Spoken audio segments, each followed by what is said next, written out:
darúgbó tómi dán ló sọ pa wá ní. We need wilders follow. We need wilders follow. Vicinity FM àwa ní bàbá. Vicinity 95.3 FM Ìkejì ilé ọ̀tọ̀ nìkan láàrin òkúta ayàtọ̀ sí wọn jọ̀ọ́jọ̀ọ́.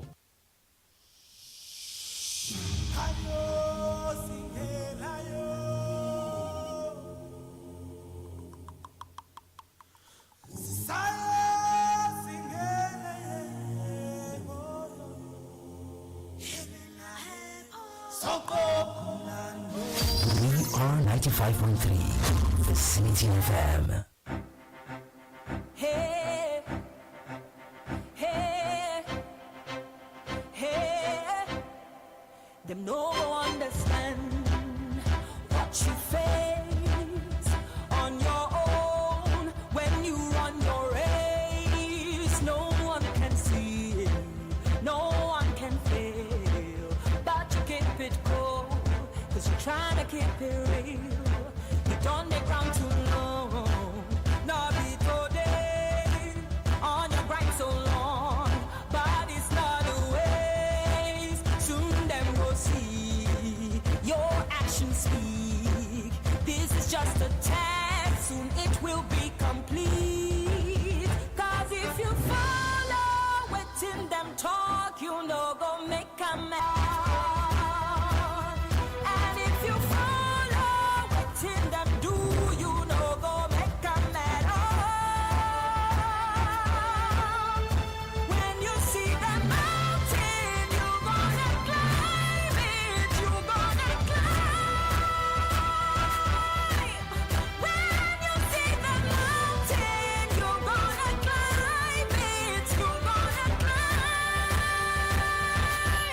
You gonna climb it. Oh oh oh oh oh oh oh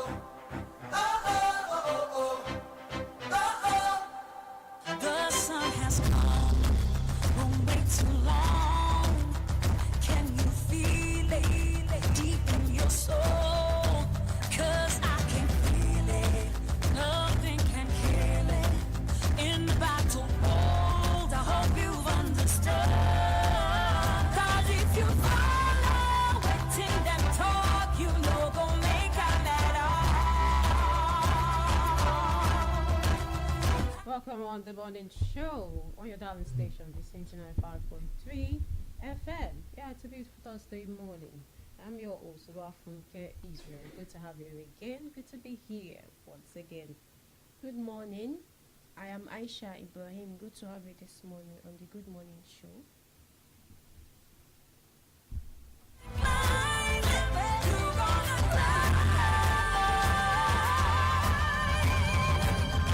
So this morning, we're not going to pretend that we do not know of this persistent crisis on your local government. There are many sides to all of this local government position, the chairmanship between the All Progressives Congress and the ruling party in the state, People's Democratic Party. And just recently, a call has been made by the Union of Local Government Workers saying, CBN and the AGF are against diverting local government funds to private accounts, which should not be. Since local government has been granted autonomy, and they ought to have an account with the Central Bank of Nigeria. So whatever they get from federal allocation would be sent to the local government, accounts, and they will get it directly. This is bypassing state government, since the Supreme Court judgment, granting local government autonomy. Until now, they're still especially stories common to Osun State. Recently the Osun State government, dragged federal government to court, saying that they have not received, allocations, local government allocations since March, and they have been paying, local government workers from money meant for other projects. They're saying that this is not, looking good, for the state government, because these funds should have been used for other projects in the state. Now they have to divert it to pay local government workers. And now this concerns raised recently over Osun State government saying that there is an alleged plan by the Central Bank of Nigeria and the Office of the Accountant General of the Federation to pay local government allocations meant for the state into private accounts. Now, to be clear, even if the local governments in Osun State had to get allocation, it shouldn't be paid into state accounts, judging from the autonomy granted. The local government, heads should access it. But now, who is even going to take, delivery of these funds? The local government reinstated APC chairman or the ones who were elected this year. But even moving away from that concern is the statement by the State Commissioner for Local Government and Chieftaincy Affairs, Dosu Babatunde, the state described the plan as not unconstitutional, but also a direct violation of Nigeria's public finance laws and regulations. We will not be looking at this alone this morning. We'll be joined by an analyst, Alaji Abola, who would, be sharing his take on this one, because it's like many stories, many sides to this story, and too many. It's even hard to even put our hands on. Do stay tuned on the conversation this morning. Be right back.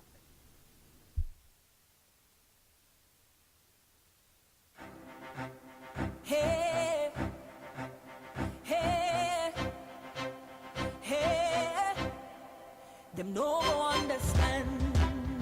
what you face on your own when you run your race. No one can see, no one can fail, but you keep it cool, cause you're trying to keep it real. You don't make ground too long, not be today, on your grind so long, but it's not a waste. Soon them will see your actions speak. This is just a test, soon it will be complete. Cause if you follow within them talk, you know go make 'em at all. And if you follow within them do, you know go make 'em at all. When you see the mountain, you're gonna climb it, you're gonna climb. When you see the mountain, you're gonna climb it, you're gonna climb. You're gonna climb it. Oh, oh, oh, oh. Oh, oh. Hello, good morning, Alaji Murtala Agbola. This peaceful morning. Good morning, ma'am. Yes, thank you for affording us the time to join us on the morning show. We appreciate. It's always a pleasure. Yes, so this morning we want to look at the circumstances surrounding local government allocation, and the Osun State government has raised concerns. Even the Union of Local Government Workers has said that there is a plan by Central Bank of Nigeria and the Accountant General of the Federation to pay local government allocations meant for the state into private accounts linked to individuals without lawful authority. Now we understand that Supreme Court granted, local government authority, to receive funds meant for local governments directly. And now that we hear these allegations, what can you say about all of these crises? There's a lot of stories on this particular local government crisis from between the People's Democratic Party, APC, and the local government, officials concerned about not receiving local government, allocations since the crisis started. Well, thank you very much for having me once again. It's very sad and unfortunate that this development is happening in Osun, wherever it happens. Now, the allocation has been seized, I think, since February or thereabout. The local government councils in Osun State have not been getting their due allocation. Very sad, because the whole essence of the local government is to ensure that people feel the impact of government. They are the closest to the people. Yeah. It is the grassroots government. Yeah. So if the impact is not felt, how many of us can go to Abuja? Even those of you outside the state capital, how many of you come to Osogbo? Osogbo. pertinent that we visit Oshogbo. Very good. So, but the local government closer to you can easily go there if there is anything you meet with your local government authorities and have things done. Now, without explanation, this particular government at the federal level is a government that decided that people have not been feeling the impact of the local government, and because the money that is due to them comes in through the state government. And when it comes there, the state governments, virtually all states in Nigeria, without any exception, make use of the local government funds and then give them paltry to just pay salary and carry out some small functions. So in his wisdom, this government went to court, got the Attorney General to go to court, and then it was decided, the Supreme Court decided that henceforth, money from local governments must get to the local government. The local government chairman is going to sign for the money, or whoever the authority is. It will not go through the state, so that the local government will be the accounting officers. That's the development, which is very good, so that we can feel the impact of the local government. And then there was a corollary to it. The corollary is that there must be elected local government officials. Yes. If they will not give it to caretakers, caretakers are not known to the constitution. They will not give it to you, except the local government. Now, in Osun State, the peculiarity of Osun was that the immediate past government conducted elections. Some courts prefer to call it the yes or no. Local government election was at the twilight of the immediate past government administration. That's Governor Oyetola. There were a lot of controversies, and some people went to court, and thereabout. Since we are talking about the money, let me talk about the allocation first, because your question centers on that. Now, the allocation, ordinarily, if Nigeria were not to be Nigeria, honestly, we should not be discussing it, because there should be no basis whatsoever to put money, public money, into private purse. No. Yes, I mean, for me, I don't think that can happen. But you see, in Nigeria, anything can happen. So that's why we are going to talk about it. Ordinarily, there is no justification that local government funds will now be paid into private accounts, whether they are officials of the local government or they are respected people in the society. It is no. It is null and void. It cannot be justified, and it is not lawful. Which means that until the imbroglio is resolved, the money will still be with the federal ministry or federal ministry of finance or accountant general, wherever the money is domiciled.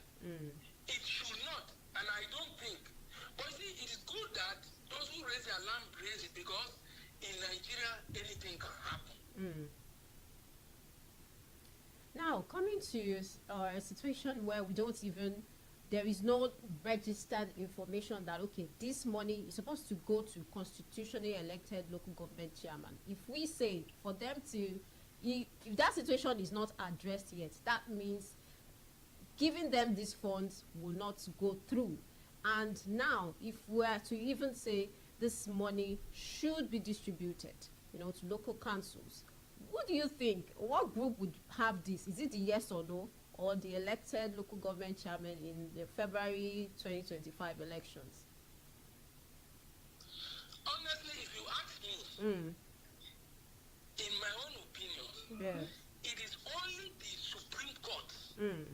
that can resolve this issue. It's only the Supreme Court, because you see, lawyers are not judges. And to every case, we have two parties. We have the defendants and the appellants. And we have the appellants. And every lawyer speaking on either side will now try to justify his or her position. But the court will look into the case and bring out what is supposed to be. Now, what has brought about this contention is the appeal court. The think February or thereabout, Yes. in Akure. Very good. Now, that appeal, if you listen to the PDP, even after that election, when this government came into power, the government sacked those local government chairmen and their councillors. Then there were two court cases at the Federal High Court. Now, at the Federal High Court, there were APP went to court and PDP went to court.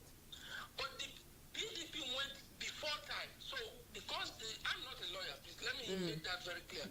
So, now, the PDP went to court. When PDP went to court, the court felt it was speculative. That what they went to court for had not happened. So, there were no basis. So, it was cancelled. Or it was quashed. The APP went to court. And that APC went to court and got judgment that the local government chairmen were properly sacked. Now, the APC that ought to have followed the case was also lukewarm. They didn't follow it up. Now, so that is what created the crisis. So when they went to appeal court, the judgment that was delivered there, from the APC people, they felt that they have got the judgment that they should return to the local government. And which they did in some cases. Then PDP felt, no, that is not proper enough. Even before the local government, the election conducted by PDP, they had to, because there was resistance, they had to get a last-minute judgment at a high court in Ilesha that allowed them to carry out. Don't forget that the OCS, under the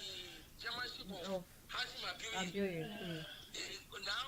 put up notice. They met the constitutional requirement of time to be for notice. So they did that,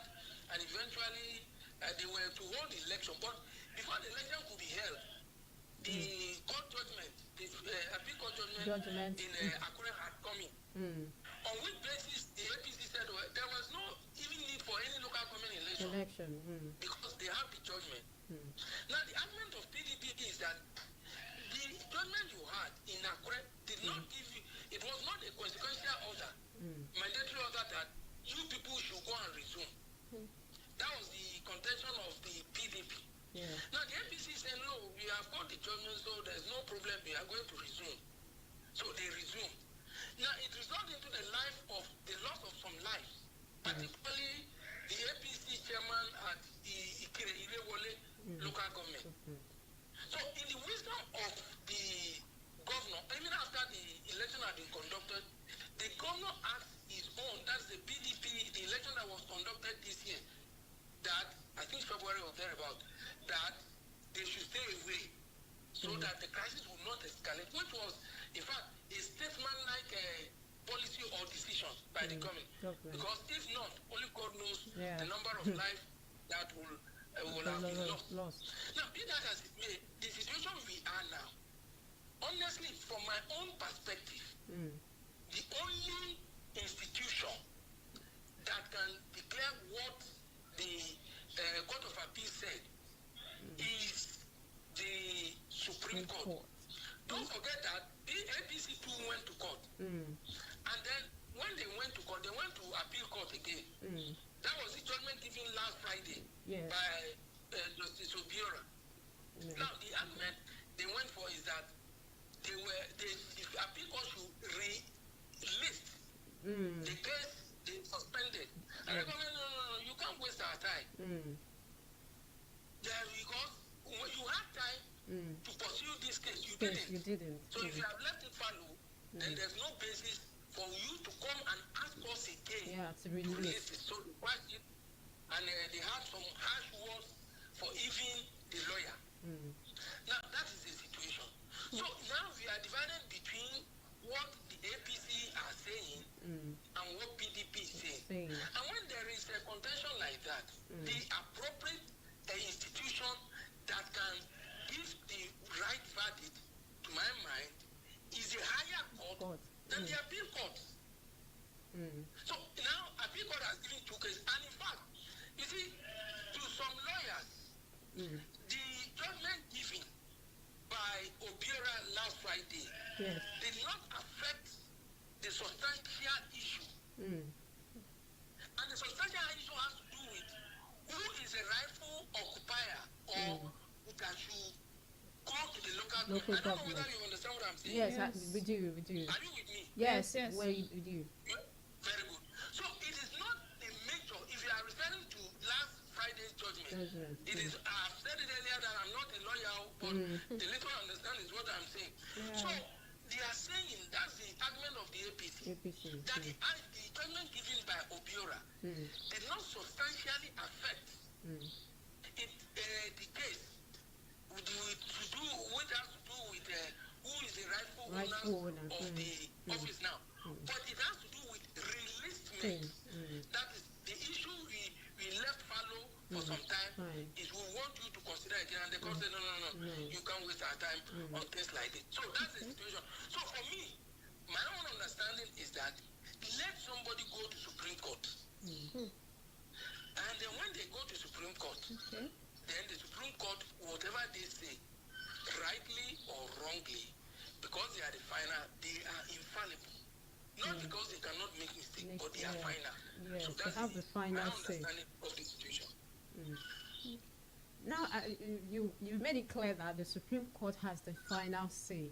So instead of just dragging this, because this issue had stayed since the beginning of this year, and this is June, and we're looking forward to, Osun State gubernatorials in 2026, when we have unresolved issues of local government between APC and the PDP. Don't you think this will also, affect, the 2026 gubernatorial elections? Cause conflicts when the gubernatorial elections come in. Okay. Can I go on? Yes, you can.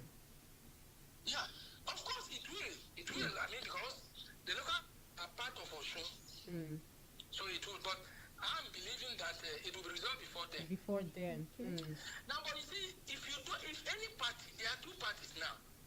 If none of the parties is going to Supreme Court will not just sit down and then give judgment. Yes. Either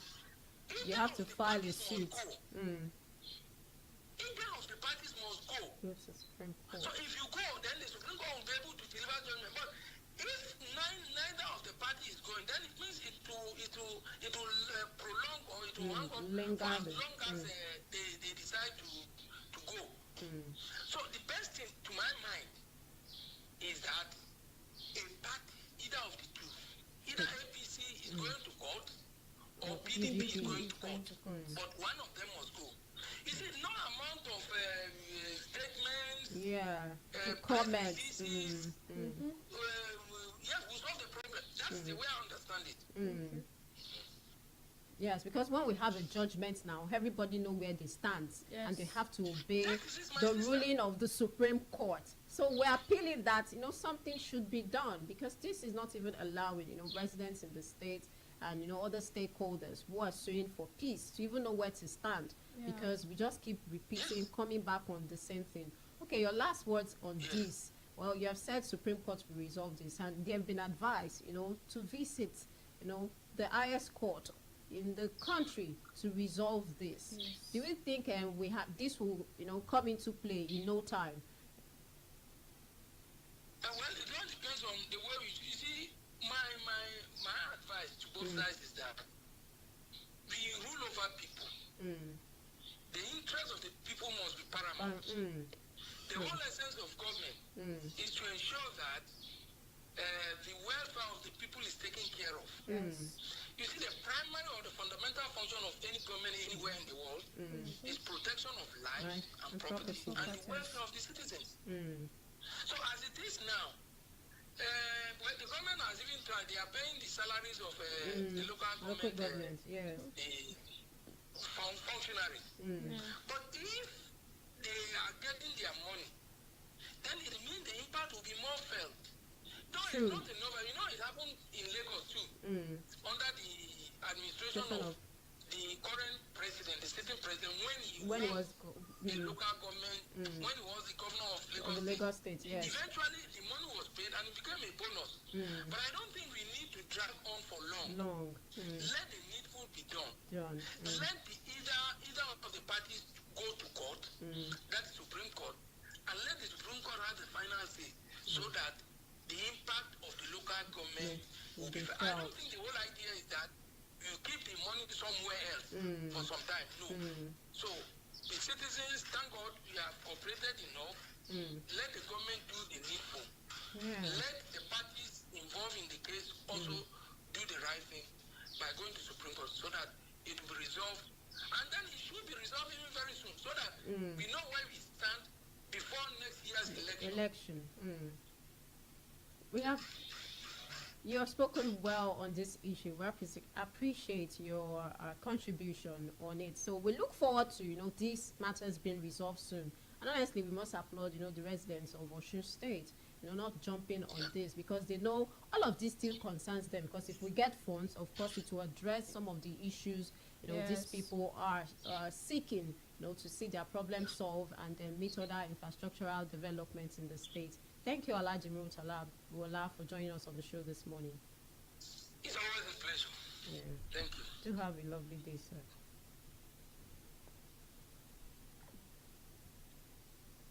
Yeah. Oshun. We look forward, to a moment when we can put this behind us, because we need to focus on other things. Now, there are always concerns that when we have problems like this, that shouldn't even be in the first place. It does not allow us to concentrate on other things, because we're supposed to concentrate on other things that would move a state forward, or even beyond the state, if it's a national issue that will move us forward, instead of just going back and forth on this local government crisis, allocation, disbursement of funds, who is supposed to occupy the local council, secretariat, either the yes or no APC chairman or the elected PDP sit at home. So there's now a two category, we have termed it, to sit at home and all of that. But this situation, we want it resolved in no time, so that we can move forward, because Osun is preparing for the 2026 governorship election. If this issue is not resolved, then we have, it will culminate into disturbing the 2026 governorship election. We look forward to a resolution soon. It's been an amazing time on the morning show.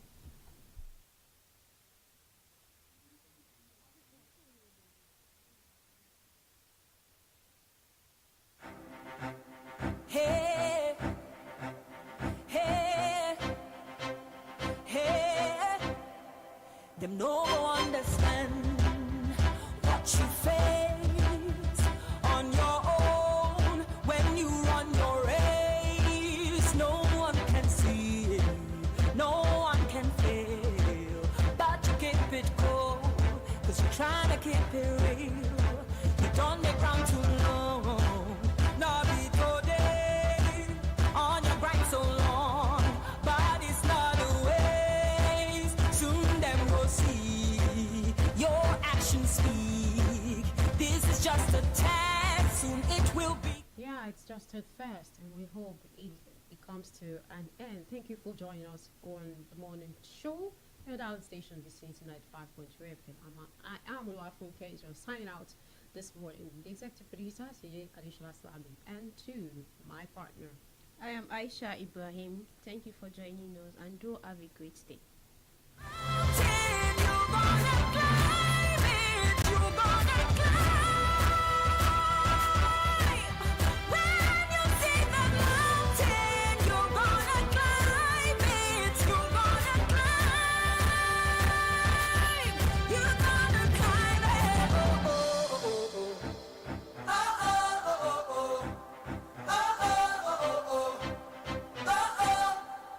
The sun has come,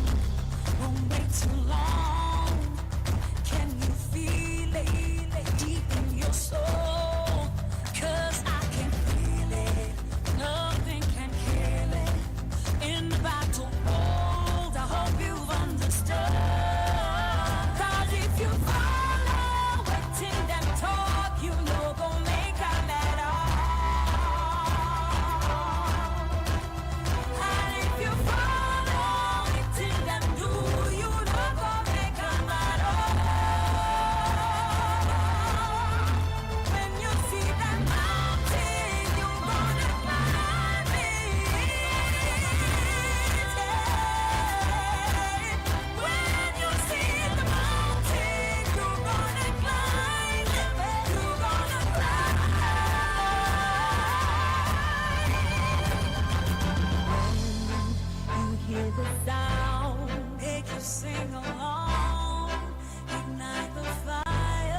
95.3 Vicinity FM. And if you follow it till them do, you know they come at all. When you see the mountain, you gonna fly. When you see the mountain, you're gonna climb. Mountain. 95.3 Vicinity FM.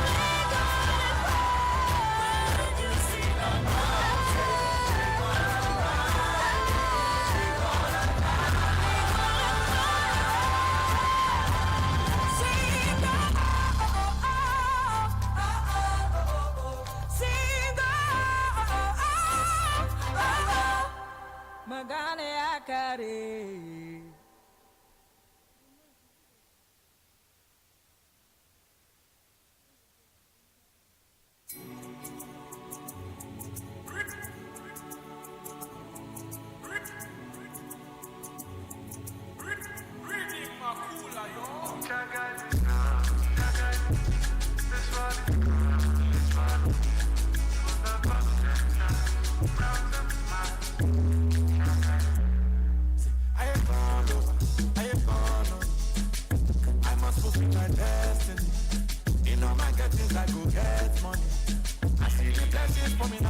Let the blood cover me, let it cover me.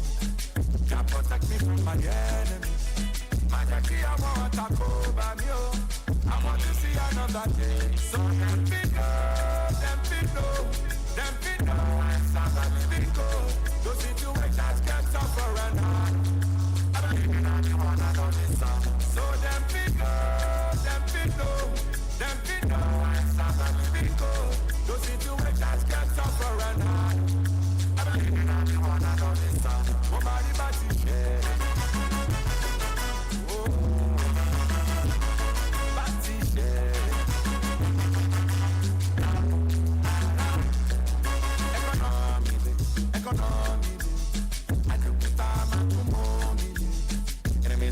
I go find mine. Even in the darkness, my heart will open. Obi-Wan in me, everyone in me. I know God like who come back for me. My Jackie, I want to cover me, oh. I want to see another day. So them people know. And somebody will go. Those situations get tougher and harder. I believe in anyone and only son. For my liberty, share.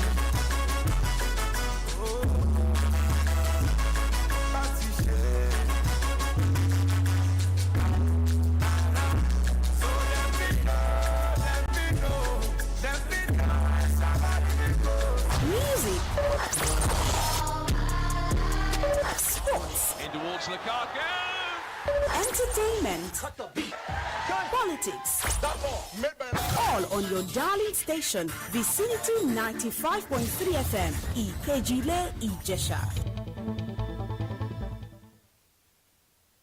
This is Vicinity 95.3 FM, Ikejile, Ijesha. The time is 10 o'clock. I am Aisha Ibrahim with news in brief. President Bola Ahmed Tinubu is expected in Kaduna State today, Thursday, for the inauguration of several key developmental projects executed by the administration of Governor Uba Sani. The projects lined up for inauguration include the 300-bed specialist hospital in Millennium City, Kaduna, the Institute of Vocational Training and Skills Development in Riga Chikum, road projects, and the unveiling of 100 compressed natural gas buses, highlighting the administration's focus on infrastructure development, healthcare delivery, youth empowerment, and economic growth. Ifako-Ijaiye local government area has sensitized the residents in the community to the dangers of plastic pollution and appealed to them to ensure a clean environment.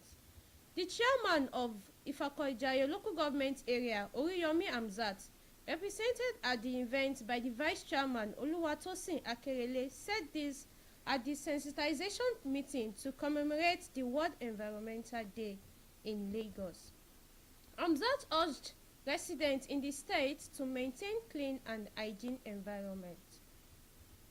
Amid the crisis on Osun State Council's leadership between the All Progressive Congress (APC) and People's Democratic Party (PDP) executives, the Nigerian Union Local Government Employees (NULG) has warned the Central Bank of Nigeria (CBN) against paying accumulated allocation into impostors' private accounts.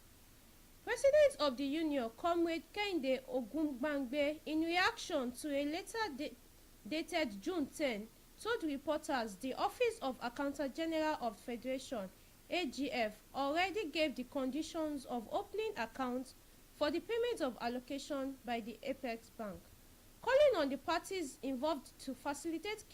quick resolution to the local government crisis, noting that Governor Ademola Adeleke had shown maturity and leadership in handling the situation. That is the news in brief for this morning. For news updates and live streaming, visit our website at vicinity953fm.com.ng. Thanks for listening.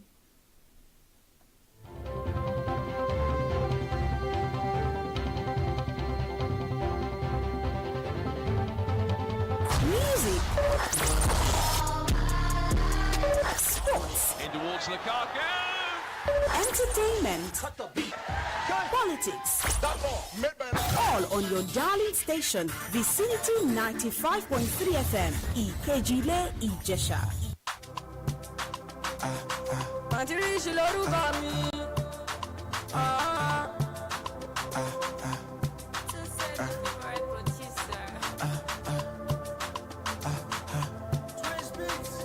I'm a son of nobody, and I become somebody, and I have to join body. Reach the top with no bloody. Also no retreat. Vicinity FM 95.3. And I turn up on my peace. So I pray to Allah. All I'm chasing is Mula. Me, I'm not a loser. Going never. I'm going to bed. Come on, don't you dare. Or you can get it down. I'm going to be over. You need to pay you. I want to get my own. Vicinity FM. Gotta get. Vicinity FM. Only go low. 95.3. Ìkejìlé látàkùn mọ́lẹ̀ sí o. Vicinity FM. Gotta get. Vicinity FM. Only go low. Eré ìdárayá ètò tó mọ́ bọ́ àti wà gan nìyẹn. Vicinity FM. Gotta get.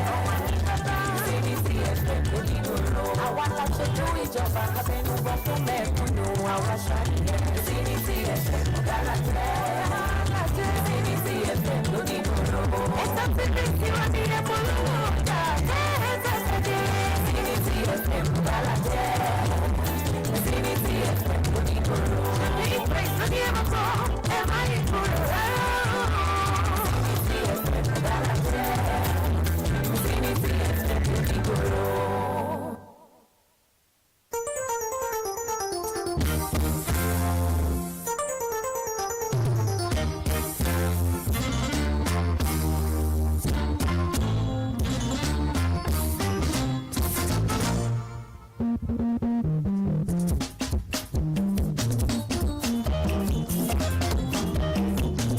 Mo gara tán, mo gbéra tán, kí n já wọn tán, kí n fún wọn tán, kí n rẹ́ wọn tán, gbogbo bí nǹkan ṣe wà sí ìyẹn lẹ́ka tìròyìn eré ìdárayá. A jẹ́ pé ká tún máa kíra wa kó ojúmọ́ nìyẹn. Pàápàá jùlọ ibi tí a fẹ́ kàn ní wọ́n ń fẹ́lẹ́ lásìkò tá a wà ní ìkànnì Vicinity 95.3 FM. Ètò abẹ́ balẹ̀ bá gẹ̀ yẹn sí Ìkejìlé ilé Ìjẹ̀ṣà lágbàbí láàkọ̀kọ́ náà. Adúpẹ́ fọlọ́wọ́n bá anú mọ̀nàgà yẹn ẹ mọ̀ pé láti àná láti jọ ṣe Yorùbá láti jọ gbéra wa tàbá ibi kọ́tìlẹ̀ ẹ̀hún gbogbo kíná tún sọ gbogbo tó bá sọ kọ́ọ̀mù yẹlẹ́ka tìrò yẹrẹ ìdárayá tún wá wọlé ọba aláwùrọ̀ bí tún wá sọ pé láàárọ̀ tòní èmi àti yẹn àtòjọ pàdé ní àwọn àmọ̀ tágá bíi tẹ́tẹ́ ni lọ́lápọ̀ ọ̀dọ́ tí wọ́n ń bí ọjà gẹ́gẹ́ ni ẹ mọ̀ wípé ní lọ́jọ́ kọkàndínlógún nínú oṣù kẹfà nínú ìyàjọ́ ọdún 2025 orúkọ tí máníjà tèmi tó gara tán ìyá adésọlá sàlámì ló ní pé kí n máa lọ wípé sport maestro ọ̀yá mọ̀ tàbàyé ìfìkan ò ní mìíràn orúkọ olóòtú ètò yẹn a bá ń sọ nípa isaac olúwàgbẹ̀ngà òjògbẹ́rẹ́ gángan nìyẹn aob ní wá ẹtẹ ọ̀yá níbo lẹ́wà kí lẹ fi ń gbọ́ mi ìkọ́nù tó ní fm mú fi ké sí ni àbí kí á tẹ inú kóró pé lẹ́wà náà borí ọ̀kadà ní kọ́nà tó bá ti ka yín mọ́ ó sì jẹ́nu oko náà ni jẹ́ ká mọ̀ ká mọ̀ bá dàbá mọ̀ ìpàdé wálé adéníyì ga wọn ó sì ń pa ẹgẹ́ bí alábẹ́àmọ́ ni ìyẹn lórí mic jẹ́ fún ti tàárọ̀ tòní yẹ láti bẹ̀rẹ̀ èyí tèmi gbòòrò àgbáńlá yẹ ilẹ̀ sọ kọ́mọ́rà presentable rí bákan méjì kọ́ wọ́n ní mo kápẹ́bù ni o ó tún wà reliable anywhere tẹ́ bá ti rí mi ẹnì kan náà tẹ́ bá ti rí mi ni ẹ má yìí mi gbòòrò àgbáńlá yẹ gidi gan ni lọ́jọ́ kẹ́ fún mi ní valuable ẹ̀yin gangan tún wà rèé pàápàá jùlọ ẹ bá ti wà láàrin àwọn akẹgbẹ́ yín lọ́wọ́ máa ń ọ̀nà yín ni o gẹ́gẹ́ bí honorable ọ̀yá rubi láìsí ọ̀yá ẹ̀dá sí wọn náà kókó ọmọ nìjánu ọmọ orúkún tẹ́ rí yẹn òun gángan nìjánu ẹ̀sìn ó kọ tèmi adéwálé adéní ló kọ tèmi jẹun ó ti bàlágà wọ́n ju kẹpa ìsabalaga lọ nínú tó ṣe wà lápàbẹnu yálà ti bẹ̀ ẹ̀yin tèmi nílùú ọ̀gọ̀tún èkìtì gbogbo èkìtì adó èkìtì ẹ ò ní ṣàṣetì lágbára ọlọ́run ẹ̀yin tòǹdó ẹ jẹ́ kí gbogbo ẹ̀ máa gún régé ni ẹ̀yin tọ̀sùn ẹ jájọ sún sọ́wọ́ wájú ni a lè bá a súnmọ́ rí ọyẹ ẹ̀yin tí kò ẹ kórè ọjà kẹ́ ẹ kó wálé ni o ẹ̀yin tí nàìjà kò ṣetán láti mọ jáyín sí bẹ́tàbẹ́tà ó jẹ́ pé mi ní jáyín tàn mọ́ gẹ́gẹ́ bó ṣe wà lákàbẹ̀ yẹn ó jẹ́ pápápá ó kọ tèmi ò tí ì yí padà adéwálé adéní ló kọ tèmi ó ti bàlágà wọ́n ju kẹparísà bàlágà lọ gẹ́gẹ́ bó ṣe wà lákàbẹ̀ yẹn ó yá láti bẹ̀ wọ́n ní ẹja kábàárà bó ṣẹ̀kẹ̀rẹ̀ mọ́lẹ̀ ìbákan méjì kọ́ ó lè bá àpọ̀tọ̀ fẹ́lẹ́ ni o ẹ mọ̀ wípé gbogbo báyìí gangan lóhùn agogo dùgbẹ̀dùgbẹ̀ báyìí ní títa kèrègbè lóòótọ́ ni akèrègbè tẹ́ ẹ rí yẹn ó lè tó lè láǹfààní láti tóbi ju ago lọ ni o lóhùn eléyìí tí agogo ni lè ní bó ti wulẹ̀ kó wọn ni àbẹ tá à ń sọ yìí gẹ́gẹ́ bó ṣe wà lákàbẹ̀ yẹn ó yá láti bẹ̀ ó ti ní ikọ́ tí ẹ̀yìn ń bà ikọ́ tí ẹ̀yìn ń bà lásìkò tá a wà yẹn yá mọ̀ tẹ̀ra wa jẹ́ wọ́n ti sọ̀rọ̀ síta síwọ́ọ̀sì wọ́n ti sọ̀rọ̀ lánàá gẹ́gẹ́ bó ṣe wà lága ẹ̀yẹn ṣe mọ̀ wípé jẹ́ líìgì lẹ́wà nàìjíríà sísá ilé ìtumọ̀ bẹ̀rẹ̀ ó ti ẹ̀ jẹ́ pé wọ́n nínú oṣù kẹjọ ni ó bẹ̀rẹ̀ ń gbòòrò àgbáńláyé gẹ́gẹ́ bó ṣe wà lákàbẹ̀ yẹn ìjẹ́jẹ́ wọ́n mọ̀ pé lásùtà wà yín èékọ́ tí ẹ̀yìn ń bà wọ́n ní bí ẹnì ò bá pẹ́ṣẹ́ ẹnìkan kì í pẹ́ṣẹ́ ni gẹ́gẹ́ bó ṣe wà lákàbẹ̀ yẹn wọ́n níṣẹ́ ẹ̀rí ohun owó tẹ̀ sì rí yẹn owó rẹ̀ pẹ́ ní sàkéèké gẹ́gẹ́ bó ṣe wà lákàbẹ̀ yẹn ẹ̀wádìí sáwọn tẹ̀ra wa jẹ́ èékọ́ tí ẹ̀yìn ń bà wọ́n mọ̀ ti sọ̀rọ̀ lásùtà wà yín wọ́n níṣẹ́ rí ní ọ̀la tí í ṣe ogúnjọ́ ni o nínú oṣù tá a wà yín wọ́n ní gbogbo àwọn agbábọ́ọ̀lù àwọn pátátá látòkè délẹ̀ wọ́n tó bá mọ̀ wípé wọ́n jí agbábọ́ọ̀lù yẹn fún ẹ̀kọ́ tí ẹ̀yìn ń bà gẹ́gẹ́ bó ṣe wà lákàbẹ̀ yẹn wọ́n nílé ọ̀la pápá àṣeré Abia Township Stadium ilé tó wà ní ìlú Abia ó tẹ̀ jẹ́ pé éèdì aago méje àbọ̀ àárọ̀ 7:30 p.m. ó gángan ni o gbogbo àwọn agbábọ́ọ̀lù pátápátá ilé tó jẹ́ pé wọ́n sì níwèé àdéhùn pẹ̀lú àwọn ni o ìyẹn ní gírígì ni o ìyẹn pẹ̀lú àwọn ó tẹ̀ jẹ́ pé lásùlá wà yìí kí á mọ̀ tẹ̀ra wa jẹ ẹ mọ̀ pé kọ́ ti ẹ̀yìn mọ̀ wọn láǹfààní láti ṣe dáadáa ni o nínú ìgilẹ̀ wa Nàìjíríà ilé ètò parí tán ni o gẹ́gẹ́ bó ṣe wà lákàyè yẹn ó sì jẹ́ pé ìjẹ́ líìgì ilẹ̀ wa Nàìjíríà gẹ́gẹ́ bí ìròyìn ilé tí ń tẹ̀mí lọ́wọ́ ni ó ti ẹ̀jẹ̀ pé láti àwọ̀ yẹn wọ́n ní yọ bẹ́ẹ̀ ni o yẹn ní ọjọ́ kọkànlélógún nínú oṣù kẹjọ August 22 ni ó bẹ̀rẹ̀ ń gbòòrò àgbáńláyé gẹ́gẹ́ bó ṣe wà lákàyè yẹn ó ti ẹ̀jẹ̀ pé ẹni tó jẹ́ India officer fún ikọ̀ tí ẹ̀yìn ń bẹ̀ Ivan yóò kéwèé ló jẹ́ kó ní mọ̀ ní gbogbo àwọn agbábọ́ọ̀lù ilé tí wọ́n sì níwèé àdéhùn ìyẹn pẹ̀lú kọ́tì ẹ̀yìn ń bà wọ́n ní ọ̀la ìgangan ni ilé kẹ́rì zoom sẹ́nu sẹ́ gẹ́gẹ́ bó ṣe wà lákàbẹ̀ yẹn ìyẹn láti bẹ̀ jẹ́ ń kó lákàbẹ̀ yẹn ní bákà méjì kọ́ ó ti balẹ̀ bàjẹ́ ó ti ní kọ́tì rẹ́mọ́sà sí dámọ̀ tẹ̀ra wa jẹ́ àní kan kò sí mẹ́ ẹni tó jó olùkọ́ ni ìyẹn fún ikọ̀ tí rẹ́mọ́sà sí ìyẹn tìlú ìkẹ́ni ìyẹn ní ìpínlẹ̀ Ògùn gẹ́gẹ́ bó ṣe wà lákàrẹ̀ yẹn olùkọ́ ní Gbẹ̀ngà Ògúnmọ̀dẹ̀rí ó ti sọ̀rọ̀ síta síwọ́sù ó ti ṣàlàyé gẹ́gẹ́ bó ṣe jọmọ ayé ni o ó ti ẹ̀jẹ̀ pé lánàá olùkọ́ ni ti kéde ni o sẹ́ẹ̀sì má gbàgbé wípé mo gbé yín débẹ̀ ìyẹn ní àyà àjẹta ní sọjọ́ ìṣẹ́gun túsìdéé wípé lásìkò tá a wà yìí olùkọ́ni Gbẹ̀ngà Ògúnmọ̀dẹ̀rí ẹ̀ ń wojú sókè ni ó tẹ̀ jẹ́ pé ó gba àwọn speculation ìròyìn eléyìí tí ò lẹ́sẹ̀ ńlẹ̀ ilé tá à ń gbọ́ lọ́tún tá à ń gbọ́ lọ́sẹ̀ ó ní pé olùkọ́ni Gbẹ̀ngà Ògúnmọ̀dẹ̀rí ó ṣetán láti kó òun ọkọ̀ tí lẹ́mọ̀sá sí lójúpọ̀n náà ó lọ gbáṣẹ́ mọ́ ikọ̀ tí sẹ́mọ̀ ikú náà lólùkọ́ni ìyẹn fún ikọ̀ tó ń bẹ ṣẹ́gun tó sì jẹ́ pé ó tún ṣiṣẹ́ pọ̀ ó ń da pọ̀lọpọ̀ ìyẹn pẹ̀lú olùkọ́ni wa Nàìjíríà Henry Zekoche ní sí amọ̀tara wa jẹ́ sẹ́yìn ọmọ ìpè kọ́ tirẹ́mọ̀sá sí àwọn ń jẹ́ kí n làkún lága ní nẹ́ẹ̀sì mọ̀ wípé odò tó bá ti gbàgbé orírun ẹ̀ ẹ̀dẹ̀ni kọ́ gbẹ́ngbòrò àgbàlá yé ní lásìkò tá a wà yé ó ti dó standard gidigba ìyẹn sínú kọ́ tirẹ́mọ̀sá sí ó ti tọ́ bọ̀wé àdéhùn ọlọ́dún méjì ọ̀tọ̀ọ̀tọ̀ ẹ̀ pẹ̀lú kọ́ tirẹ́mọ̀sá sí gẹ́gẹ́ bó ṣe wà lákàyè yẹn Gàmísù sí ó gbé kọ́ lè ti ń wò lọ́tún ilé ti ń wò lóṣè àjẹ́ pé kọ́ máa bá tiẹ̀ lọ lápàbẹ̀ yẹn bíyá pápá ní ìgilẹ̀ wa Nàìjíríà ibẹ̀ náà ni mo sì wà ní o gẹ́gẹ́ bá a ṣe kọ̀wé ẹ̀ ẹ mà wípé ó bá ní ọjọ́ sátọ̀dé lè tó ń bọ̀ ọ̀sẹ̀ lè tó ń bọ̀ ni o ní ń ṣe ọjọ́ kejìdínlọ́gbọ̀n June 28 ẹ mà pé díje ti FA Cup ó sì jẹ́ pé IT Cup náà lè mọ̀ sí omi ẹ̀kọ́ náà ni ilé ètò máa wáyé ni o láàrin ẹ̀kọ́ ti Abakaliki àti ẹ̀kọ́ ti Kwara United ni gẹ́gẹ́ bó ṣe wà lákàyè yẹn ìjẹ́jẹ́ mọ̀ yín pé ikọ̀ ti Abakaliki sámọ̀ tẹ̀ra wa jẹ́ ó ti ẹ̀ jẹ́ pé ọmọ bíi ikọ̀ méjì ọ̀tọ̀ọ̀tọ̀ lájọ kọ́ wọ́n rìn wọ́n bá jọ kọ́ mọ́ lùbọ́ wọ́n bá ń gbogbo lásìkò tá a wà yìí wọ́n ti relegate ni o ṣùgbọ́n ìròyìn lè tí wọ́n ń ṣe àwọn èèyàn ní kàyéfì onípẹ́ tí ikọ̀ ti Abakaliki tí wọ́n bá gba ìgbéga ni o pàápàá jùlọ wọ́n bá gba ìdíje tí àìtí kọ̀ mi nípẹ́ tí wọ́n kópa ni o ní líìgì ilẹ̀ wa Nàìjíríà ìyẹn ní sáà tí ń bọ̀ bá wọ́n ti ń sọ̀rọ̀ láti dá wà yín wọ́n ní kò lè rí bẹ́ẹ̀ o ìbínódù ìbínóyìtì ni ìbínódù ìbínóyìtì ni o mo lọ̀rọ̀ tó bá yẹn náà tí a mọ̀ tẹ̀ra wa jẹ́ àti tó ń ṣàkóso ìdíje wa Nàìjíríà ní ìgbélódé wa Nàìjíríà wọ́n ní kò jọ́ lákè o wọ́n ní kódà kò jọ́ nífẹ̀ẹ́ wọ́n ní lásìkò tá a wà yẹn ó bá mú ikọ̀ ti Abakaliki wọ́n bá gba ìdíje líìgì lẹ́wà Nàìjíríà tó jẹ́ ti àìtí Cup ni o wọ́n ní iṣẹ́ ni o ìdíje ti NLO ilé tó jẹ́ pé wọ́n ti tẹ̀sẹ̀ wọ́ra sẹ́mọ̀ pé NLO náwó àtìlẹ́tẹ̀lẹ́ nítorí pé ikọ̀ tí Abakaliki wọ́n ti láǹfààní àti relegate gẹ́gẹ́ bó ṣe wà lákàrẹ̀ yẹn wọ́n ní iṣẹ́ ni o NLO gangan ibẹ̀ náà wọ́n ó tún padà sí kò sí nǹkan kan bẹ́ẹ̀ gẹ́gẹ́ bó ṣe wà lákàrẹ̀ yẹn á jẹ́ wípé wọ́n gbọ́dọ̀ sọ̀sọ́kò tó wọ́n bí ó ti lé lápá bẹ̀ yẹn ilé apá gbàgbà ọlọ́ ń ṣàánú ẹni ó gba bí a máa yé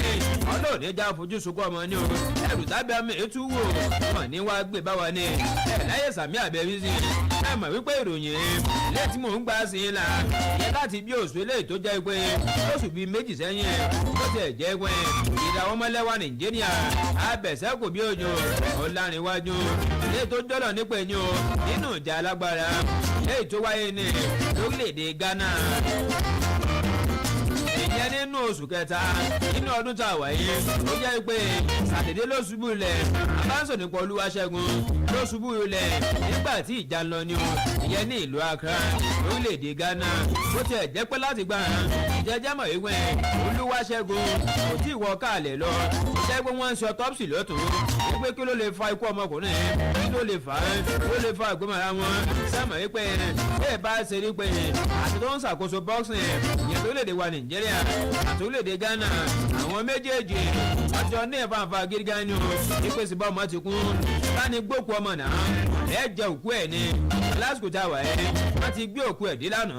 wọ́n ti gbé dé lánàá ó sì jẹ́ pé gbogbo ògbà àti ìgbà ilé tí ọlánìwájú Olúwaṣẹ́gun ilé tí ọba àwọ̀ká ẹ̀ lọ náà kankan tó jẹ́ pé wọ́n ń yà wíyàn lẹ́nu gbòòrò àgbára yé pé kí ló fà á ó jẹ́ pé láti ọjọ́ yìí ọmọ tó ti jọ́lọ̀ nípe ní láti bí oṣù ẹlẹ́ẹ̀kẹta ó wá jẹ́ pé láàrin bí oṣù mẹ́ta ìyẹ̀síra wọn ẹ̀sẹ̀ wá ń rìlíìsì okú ọmọkùnrin lásìkò táwa ẹ̀ ká má tẹ̀ra wa jẹ ẹni tó jẹ́ abẹ̀sẹ̀kù bí ejò ọmọlẹ́wà Nàìjíríà ilé tó jẹ́ pé ilẹ̀ òkèrè ó jẹ́ pé omi ṣe bùgbé ó ń sọ nípa Anthony Joshua èjè gangan nìyẹn náà ti kẹ́rù ni o yẹ pẹ̀lú àwọn mọ̀lẹ́bí rẹ̀ ó ti ẹ̀ jẹ́ pé ìyàwó ẹ̀ gẹ́gẹ́ náà ṣe àkàálẹ̀ kan ó ṣe fọ́nrán kan léè tá a mọ̀ sí fídíò clip ibi títí ń ra owó ẹ̀bẹ̀ sámúlẹ̀ Nàìjíríà ìfẹ́ dákọ̀ ẹ̀jọ̀ nítorí Ọlọ́run ẹ bá mi bẹ̀ wọ́n pé kí wọ́n gbìyànjú wípé òkú ọkọ̀ òun kí wọ́n bóun rìlíìsì ẹ̀ gẹ́gẹ́ bó ṣe wà lákàyẹ̀ yẹn ṣùgbọ́n lánàá lásìkò tá a wà yìí jámọ̀ tanra wa jẹ́ wọ́n ti gbé òkú rẹ̀ wọ́n ti gbé wá sórílẹ̀-èdè Nàìjíríà gẹ́gẹ́ bó ṣe wà lákàbẹ̀ yẹn ọlọ́ọ̀dẹ́ já fojú sunkún ọmọ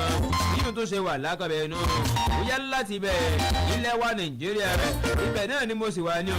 gẹ́gẹ́ bá a ṣe kọ̀wé ẹni o bó ṣe jẹ́ pé ó di ní ìdíje ni o bọ́ọ̀lù lábì gbá lórí koríko ilé ìta mọ̀ sí kíríkẹ́ẹ̀tì gẹ́gẹ́ bó ṣe wà lákàbẹ̀ náà bó ṣe jẹ́ pé ikọ̀ jẹ́wẹ́ ẹ̀jẹ̀ ti àwọn obìnrin tí wọ́n ń sojú orílẹ̀-èdè Nàìjíríà ìdágbọ́n ti kíríkẹ́ẹ̀tì ni o gẹ́gẹ́ bó ṣe wà lákàbẹ̀ yẹn mo ń sọ nípa yellow greens ní èyí tí ń bá yín sọ̀rọ̀ yẹn wọ́n ti wà ní bèbè ni o ojú pọ́nà láti lọ kópa ni o nínú jẹ̀bẹ̀ ẹ̀yà àgbáyé ó ti ẹ̀ jẹ́ pé wọ́n ń pè ìdíje ní ICC 20 Women World Cup ó ti ẹ̀ jẹ́ pé láti gbà wá yín yàmọ̀ tanra wa jẹ́ ilẹ̀ wa Nàìjíríà wọ́n mọ̀ ṣe dáadáa ni o ó ti ẹ̀ pé bí tí ń bá sọ̀rọ̀ yẹn orílẹ̀-èdè Namibia ó ní ìdíje ní ó ti wáyé ni o ó ti ẹ̀ jẹ́ pé Malawi Cameroon Sierra Leone Uganda gẹ́gẹ́ bó ṣe wà lákàyẹ̀ yẹn mẹ́lẹ̀ wa Nàìjíríà ilé tó kàn wá gbàgbàgbàgbà gidi gan ni wípé wọ́n ṣe dáadáa lápàbẹ̀ yẹn nínú tó ṣe wà nìyẹn ìyá pápápá ó ti kó lápàbẹ̀ yẹn orí bákan méjì kọ́ tó tẹ́ rí yẹn ilé bẹ́ẹ̀ mọ́ ni o àwọn tèmí gbòòrò àgbàlá yẹn iṣẹ́ rí sport maestro ó lè gbé àwọn tàbàyé ó lè gbé wọn débi táwọn lọ orí bákan méjì kọ́ kó gbà tèmi bá ti rìn yín wáyún wọ́n kí gidi gan ni lẹ́yìn lẹ wà ń bẹ̀ ẹ̀rìn fi ń fakọ́ sí ẹ mọ̀ wípé ojú ò bá ti ti ọlọ́dẹ àdúgbò ó dàfẹ́lẹ́ sí àdúgbò ojú ò lè ti gidi gan ni ojú ò bá ti tẹ̀yìn tèmi ojú ò lè ti èmi náà ni lóní kólókìtì wá tọ̀ gidi nítorí pé kí ni mo fẹ́ jẹ́ káwọn èèyàn pọ̀ ni ẹ má ba wí ẹ má ba jà ní bákan méjì kan ọmọ ìyá tí wọ́n gbòòrò àgbọ́n láyé ni láìtàláì wọ́n fẹ́yìn tèmi gidi gan ni ẹni tí ọba sí instrumental sport maestro Adéwálé Adéníyè yóò fún wa ní acapella ìyá pápáwá ikọ̀ Juventus wọ́n fẹ́ lọ dàgbà tàṣe iná ń pè bẹ́ẹ̀ wọ́n fẹ́ gbé ọmọ ẹlẹ́wà Nàìjíríà náà ní ilé tó jẹ́ pé lójoojúmọ́ báyìí wọ́n la fi ń pariwo ẹ̀ ní o láàánú mò ń sọ nípa rẹ̀ Victor Osimhen nìyẹn ní o Victor Osimhen ó tiẹ̀ jẹ́ pé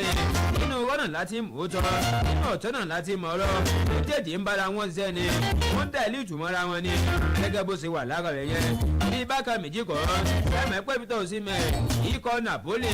láwọn ti ṣetán láti garun sínú ẹni ikọ̀ tí ìbá jẹ́ ẹ̀yìn káwọn ti gbáwó lórí rẹ̀ láti mọ̀ tara wa jẹ́ ẹ̀mẹ́ pé ikọ̀ ti Napoli àwọn náà lásìkò tá a wà yẹn àwọn náà nílò owó gíga ni o wọ́n dàbí ti ń bá yín sọ̀rọ̀ yẹn ẹni tó jẹ́ olùkọ́ni fún ikọ̀ ti Juventus wọ́n sọ nípa Igontúdọ̀ lọ́rùn fẹ́ gbé ọmọkùnrin ni o ẹ̀mẹ́ tó jẹ́ sporting director ìyẹn fún ikọ̀ Juventus wọ́n sọ nípa Cristiano Gutole náà sọ pé tọ́ ìjẹ́ àgbìyànjú a lọ bá wọn alákòó fún ikọ̀ Juventus pàápàá jùlọ ẹni tó dé dàyẹ́tọ̀ yẹnu ikọ̀ Napoli wọ́n sọ nípa Demina Komo pé ó jẹ́ pé wọ́n mọ̀ pé ikọ̀ Napoli léè tí wọ́n béèrè ọ̀lẹ́ta £75 million gẹ́gẹ́ bó ṣe wà lára ìyẹn sẹ́ẹ̀sì mẹ́pẹ́ Victor Osimhen nígbà tí ó darapọ̀ mọ́ ni o ó darapọ̀ mọ́ wọn ó ti ẹ̀ jẹ́ pé discourse ẹ̀ gbó lórí gidi gan ni ẹ bá di bàzámbòrì bọ̀ mọ́ tó bá lè mú ikọ̀ Juventus wọ́n gbé agbábọ̀ nìyẹn ìyẹn kó ònú ọkọ̀ Napoli yóò jẹ́ agbábọ́ọ̀lù àkọ́kọ́ sáàmù ẹ̀pẹ́ Gonzalo Higuain ìgbé gẹ́gẹ́ lọ́mọ nìyẹn nígbà tó kó ònú ọkọ̀ Napoli lọ́ọ́ dákun mẹ́kọ̀ọ́ Juventus ẹ lọ wò wá lọ́dún 2016 €75 million ní nínú oṣù kẹfà ni owó àjẹkúlásì tó wà yìí ikọ̀ Juventus nípa wọn ra agbábọ́ọ̀lù eléyìí tó wọ́n ju ń gbà ọmọ orílẹ̀ South America ni ó sì jẹ́ kó di Argentina ló fi ṣe bùgbé sáàmù ẹ̀pẹ́ láti tó wà yìí ikọ̀ ti àlìláàlì látòdè Saudi Arabia wọ́n ti gbé owó tó wá ní o €50 million tí wọ́n máa gbà lóṣù €20 million tí wọ́n máa gbà lọ́sẹ̀ lọ́fíìtọ́ jésù sí mẹ́ ó kọ tí ò ń gbẹ́ sí ni o bákan náà ikọ̀ Liverpool Manchester United ní okun ọpọ́tọ́pá kùnrin ṣùgbọ́n tó ń lé ikọ̀ Man United ní ó lé wọn sẹ́yìn ikọ̀ Man United ní wọ́n láwọn ò lè san £400,000 ẹni ọ̀sọ̀ọ̀sẹ̀ ó bọ̀ lọ́mọ gbá kọ́nà ní ó tún máa forí gò fáwọn gbogbo owó èlé ó lé ikọ̀ Man United ní ó lé wọn sẹ́yìn ni o láti má lè gbé ìtọ̀sí mẹ́ nílẹ̀ bá mọ̀ pẹ́ lè san àìsàn sọwọ́ wájú gẹ́gẹ́ bó ṣe wà lákàyè yẹn ó yá láti bí ẹ̀mọ́ kò lákàyè yẹn bá ń gbogbo kíjà bá mọ̀ jẹ́ agága mò ń sọ nípa ẹ̀ ni o mò ń sọ nípa Moses Simon ẹ̀mẹ̀ pé láyé àjẹjà olóṣèṣe ni ó jẹ́ pé Moses Simon ìlàwọ́ mẹ́lẹ́wà Nàìjíríà ilé tó jẹ́ pọ́n dẹ́sgí ni o nínú ọkọ̀ náà ń dẹ́sẹ̀ lásìkò tá a wà yẹn yá mọ̀ tẹ̀ra wa jẹ́ a bá ń sọ nípa ọmọlẹ́wà Nàìjíríà ó sọ nípa Moses Simon ó ti ẹ̀ jẹ́ pé ìkọ̀kan ni o wọ́n ṣẹ̀ṣẹ̀ gbàgbọ́gà wá ni o nínú líìgì orílẹ̀-èdè France ni ikọ̀ Paris FC gẹ́gẹ́ bó ṣe wà lákàyè yẹn ó dàbí tí ń bá yín sọ̀rọ̀ yìí ọ̀rọ̀ ti wọ̀pọ̀ láàrin àwọn méjèèjì láàrin ikọ̀ Nantes mílíọ̀nù 7 ni o oní ọ̀bàdé €7 million oní ọ̀bàdé ni o ó ti ẹ̀ jẹ́ pé Moses Simon nínú ikọ̀ Nantes ní gbìyànjú gidigan fún wọn ní gẹ́rin tó di pọ́ láàmú náà ti gbé bọ́lá rẹ̀ ọdún 2020 ọdún kò séun tí wọ́n ní Moses Simon ló gbéra tàbàyé lọ́dà kò wọ́n ní o ó dà wọ́n jọ láàmú náà ti dé ìpele àṣìkágbá nínú jẹ́ ti Copa de France lọ́dún 2023 tó di pé ikọ̀ Oginis wọ́n gbájú wọn lápapẹ̀ yẹn báníkà máa sọ nípa gbọ́bọ̀ nìyí wọ́n gbá ìbẹ̀rẹ̀ wá gan ilé tó lọ́ọ́ fi sọ́lá wọn náà appearance ní lápapẹ̀ yẹn ó tẹ̀ jẹ́ pé Collins ibi máa ṣe àwọn ọkọ̀ náà tún gbórí wọlé láti níjẹ́ tí ní ìgilẹ̀ Gẹ̀ẹ́sì ó tẹ̀ jẹ́ pé ikọ̀ Everton ṣùgbọ́n ikọ̀ Paris FC ó ní Moses Simon ló sọ pé fámúgbòrò àgbàlá yín láti da ọkọ̀ mọ́ni o ọ̀yá nítorí pé sálárì èyí tí àwọn méjèèjì ọmọ gbà ló mú yẹ̀sì lákọ̀ọ́yẹ̀ yẹn ìyẹn láti bẹ̀rẹ̀ nínú kọ́ Oginis ni o ọmọlẹ́wà Nàìjíríà náà tún mi dàmọ́ mi oníṣẹ́rí o ní bó tẹ̀ jẹ́ pé òun eléyìí tó mú wọnú ní baby give me emotional support nítorí bága méjì kan gbogbo sáà eléyìí tó kọjá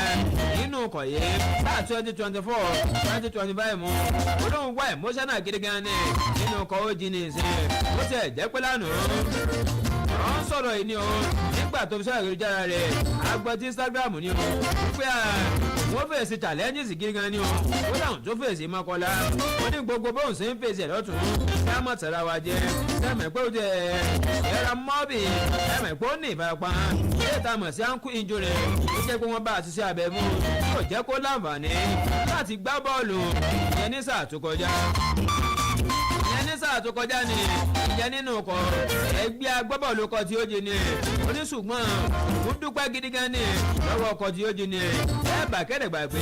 Moses Simon ẹ̀rọ mọ́bì ó jàgẹ́nu mi àgbo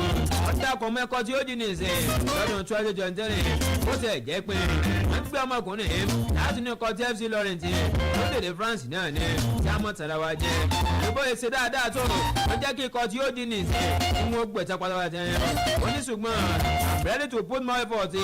olórin tí ń kọ́ ń gbòòrò àgbàlá yìí gẹ́gẹ́ bó ṣe wà lákàyè yẹn ẹ̀rọ mọ́bì oníṣẹ́ rí o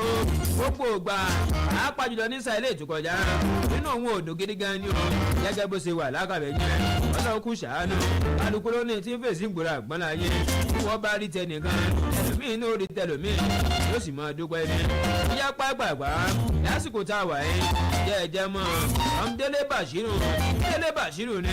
ìyàwó mẹ́lẹ́wà Nàìjíríà náà tún ní ilé tó jẹ́ pé nù kan Lazio wọ́n ti ń gba bí èdègbé nu lásìkò tá a wà yẹn lẹ́yìn ìgbà tí olùkọ́ni Mauricio Sarri iná lójú iná lẹ́nu ṣàgbó olùkóso àdẹ́kújayé Mauricio Sarri tó ṣá pápá ni ó tó ṣá lọ́mọ lójú olùkọ́ni ní nǹkan ti Lazio olùkọ́ni Mario Sarri lóun fẹ́ gbìyànjú apá àbòmí ìwò ìyẹn fún Tom Delebe yẹn fún Sáyọ̀ Délébà sínú orúkọ òun mọ̀ ìpín agọ́rọ̀ nìyẹn kò síbi tí ò lè gbà ní sẹ́ẹ̀sì mọ̀ pé bí ọ̀gá kan bá lọ wọn kálukú ọ̀gá òde òní dimension tí ó ní nígbà tó jẹ́ pé olùkọ́ lè tó wà ń bẹ̀tẹ̀lẹ̀ oníbísẹ́ Malo Mario Sarri oníṣẹ́gi lásìkò táwẹ̀ nígbà tóun ti dé ìbí Mario Sarri kan fún aláàmì oníṣẹ́gi Délébà sínú tó jẹ́ ṣe ni ó jẹ́ pé òun ó sọ ọmọ ìṣòwò wa ni ó sì jẹ́ pé Mario Sarri ọlọ́run ń gbọ́dọ̀ tó nípa ṣíṣe ni kóhun ó yọ̀ǹda Délébà sínú gẹ́gẹ́ bí adẹnu àgùn sí àmọ̀tànra wa jẹ́ ó tẹ̀ jẹ́ pé ń jẹ́ transfer eléyìí tó parí tán yẹn àwọn ọkọ̀ lọ́tún àwọn ọkọ̀ lọ́sìn wọ́n fẹ́ gbé ẹ̀kọ́ wẹ̀lẹ́ ó ní àmọ́ òun kí ikọ̀ ẹgbẹ́ agbọ́ọ̀lù ikọ̀ Lazio òun kí wọn kú oríire ni o láti má lè ta Mario Sarri jẹ́ fún wọn lápàbẹ̀ yẹn ìyẹn láti bẹ̀ ẹ̀jẹ̀ kò lápàbẹ̀ yẹn wọ́n máa lọ sílé òkèèrè ó ní wẹ́ẹ̀dẹ̀wẹ̀ ni o ìjẹ́ pàápàá ó fi orílẹ̀-èdè France nìyẹn òní bákan méjì kan dára lóní o ẹ jẹ́ kí n máa tẹ̀síwájú ní gbogbo ìgbà mo máa ń sọ bọ́lọ̀ ni wọ́n fi jẹ́ ìfúnmi sójú kan náà gbogbo ohun tó máa ń dùn lé ayé mi ọlọ́run mọ́jọ kan ni orí ibi tí mò ń lọ ibi ire ni o ó yẹ pàápàá ẹ tó jí olùkọ́ ni agbábọ́ọ̀lù náà tó ní o ó sì jẹ́ pé ọgbà mú ikọ̀ ti lìyàn ikọ̀ ti bọ̀dọ̀ yẹn lọ́wọ́ iwájú fún wọn mo sọ nípa Bena Kalombe Bena Lakombe ó sì jẹ́ pé ìdíje ti ro 1984 ilé ètò yẹ pé èdè France ilé tí wọ́n gbà sàdé ni wọ́n gbà ikú bàbá yìí lẹ́yìn àádọ́rin mẹ́lóní ó lé ní méje 72 years of age ni wọ́n gbà ikú arákùnrin gẹ́gẹ́ bó ṣe wà lákàá yẹn wọ́n ní lẹ́rìí àìsàn ráńpẹ́ ilé tí bàbá yìí ní ó sì ẹ̀jẹ̀ pé bàbá yìí nígbà tó kó inú ọkọ̀ ti lìyàn ó dákọ̀ mọ́ ẹkọ̀ ti sẹ́ńtẹ̀tìn wọ́n tún gbà pẹ̀lú ọkọ̀ ti bọ̀dọ̀ ó sì mi àwọn ilé tó lọ bí 425 goals ẹ̀ gbogbo ìfẹ́wàgà lè jọ àní o àbáṣọ gbàgbọ́ ìfẹ́wàgà ilé tó gbàdé French igun ó lọ bí 497 matches gẹ́gẹ́ bó ṣe wà lákàá yẹn ó ti ẹ̀jẹ̀ pé òun náà fẹ́ gẹ́gẹ́ ni ẹ̀jẹ̀ tó mi àwọn jù ìyẹn nígbà náà lọ ìyẹn nínú díje ti French League 1 gẹ́gẹ́ bó ṣe wà lákàá yẹn ó ti ẹ̀jẹ̀ pé ẹni tó ṣe bẹ́ẹ̀ òun ni ọmọ orílẹ̀-èdè Argentina wọ́n sọ nípa Dani Nunisi òun mi àwọn ilé tó lọ bí 299 pàápàá jùlọ ó tó ti gbé wà báyìí ó sọ nípa Lakombe náà tún wá dakọ̀ mẹ́kọ́ tì léon padà ó tẹ̀ jẹ́ pé bàbá yìí ó bẹ̀rẹ̀ sí olùkọ́ni ẹ̀ ó kó ikọ̀ tì léon náà sòdì lọ́dún 1996 sí wọ́dún 2000 gẹ́gẹ́ bó ṣe wà lákàá yẹn ó tẹ̀ jẹ́ pé òkè ń bè nínú jẹ́ UEFA Champions League ó tẹ̀ jẹ́ pé pàtàkì ń sọ yẹn Champions UEFA Champions League là ń pè é gẹ́gẹ́ bó ṣe wà lákàá yẹn ọgbà ìfikàbàgà ilé tó lọ bí 38 games ó sì mi àwọn méjìlá bákan náà ìgbà tí ìdíje ti ro 20 ìrọ̀lẹ́ tí wọ́n gbá ń gbà yẹn lápá rẹ̀ yẹn wọ́n bí ẹ̀jẹ̀ pé orílẹ̀-èdè France ó bí ẹ̀jọ́ èdè Spain pẹ̀lú àmì ayò méjì sódò ilé tó wáyé ni ọ ìyẹn ní ìlú Paris wọ́n ti kéde ẹ̀ lánàá wípé bàbá yẹn ó ti láǹfààní àtijọ́ lọ ní pé gẹ́gẹ́ bó ṣe wà lákàá rẹ̀ yẹn ó yá láti bẹ̀ ẹ̀jẹ̀ àtẹ̀síwájú ó ti ẹ̀jẹ̀ pé lánàá àwọn ìdíje wáyé ni ó ní wẹ́rẹ́dẹ̀wẹ́rẹ́ abáńgbẹ́gbẹ́ gbẹ̀ntánẹ̀ à ń pọ̀ bùlẹ́sẹ̀ pẹ́pẹ́ yẹn ó ló ṣe ṣẹlẹ̀ lánàá ìdíje FIFA World Cup ilé ètò wáyé lánàá ikọ̀ Man City wọ́n bí àjọkọ̀ ti wáyé Casablanca ní pé kíni wọ́n ní Casablanca amòwò sọ̀rọ̀ ẹbí amòwò sojú àmì ayò méjì sódò ní ikọ̀ Juventus ní ọ̀pọ̀ orogún wọn lẹ̀ ní o ikọ̀ ti àní pẹ̀lú àmì ayò 5 sódò bákan náà lánàá ọgbẹnu tó gidi gan ni à ń kọ́ bùlẹ́sẹ̀ pẹ́pẹ́ yẹ ikọ̀ Real Madrid àtúnwọ̀n àti kọ́lé àlẹ́ àlẹ́ ó ti ẹ̀jẹ̀ pé wọ́n ba tíkẹ́ẹ̀tì àwọn èèyàn jẹ́ ń gbọ́dọ̀ àgbọ́dọ̀ yẹ ẹ kò sí eléyìí tọ́kọ̀ mí àmì ayò kọ̀ọ̀kan ni ikọ̀ Pucha àtúnwọ̀n àti ikọ̀ Salzburg kí pálẹ̀ pẹ̀lú àmì ayò méjì sẹ́kọ̀ ni gẹ́gẹ́ bó ṣe wà lákàyè yẹn báwo ló ṣe máa jẹ́ lónìí àti pé bò náà ṣe wà lórí àkàbà tábìlì ẹ̀jẹ̀ ń gbé yín débẹ̀ rí pé kí ni ó dáa tó náà ń bẹ lọ́pọ̀ ọ̀dọ́ tèmi ẹ̀ ń gbé ẹ jáde ni wọ́n yóò bá tẹ̀lé ganu sí ẹ lápá bẹ̀ yẹn ṣe rí lónìí ó tún tẹ̀ síwájú ni o gẹ́gẹ́ bá a ṣe kọ̀ gbẹ́ jẹ́jẹ́ mọ̀ ìpé lónìí ó bá ti di èdè aago 5 ìrọ̀lẹ́ ikọ̀ pàmẹ́rà yóò máa kojú kọ ti àlẹ́hálì látòrí Egypt ni o Inter Miami yóò máa kojú kọ ti FC Porto lédi aago 7 àṣálẹ́ tó bá yọ ayé dé aago 11 alẹ́ òní ikọ̀ ti Sundowns yóò máa kojú kọ ti ẹgbẹ́ agbẹ́lòkọ Atletico Madrid ni gẹ́gẹ́ bó ṣe wà lákàrẹ̀ yẹn ó yẹ pápágbá ẹjẹ́ àtẹ̀sọ́ wáyú ó náà sì wà lórí àkàbà tábìlì ẹ̀mọ̀ ẹ̀kọ́ ti gbá ìpele first round wọ́n ti gbá tílánà second round lókù tá ń gbá lónìí ẹbí ní sọ̀rí àkọ́kọ́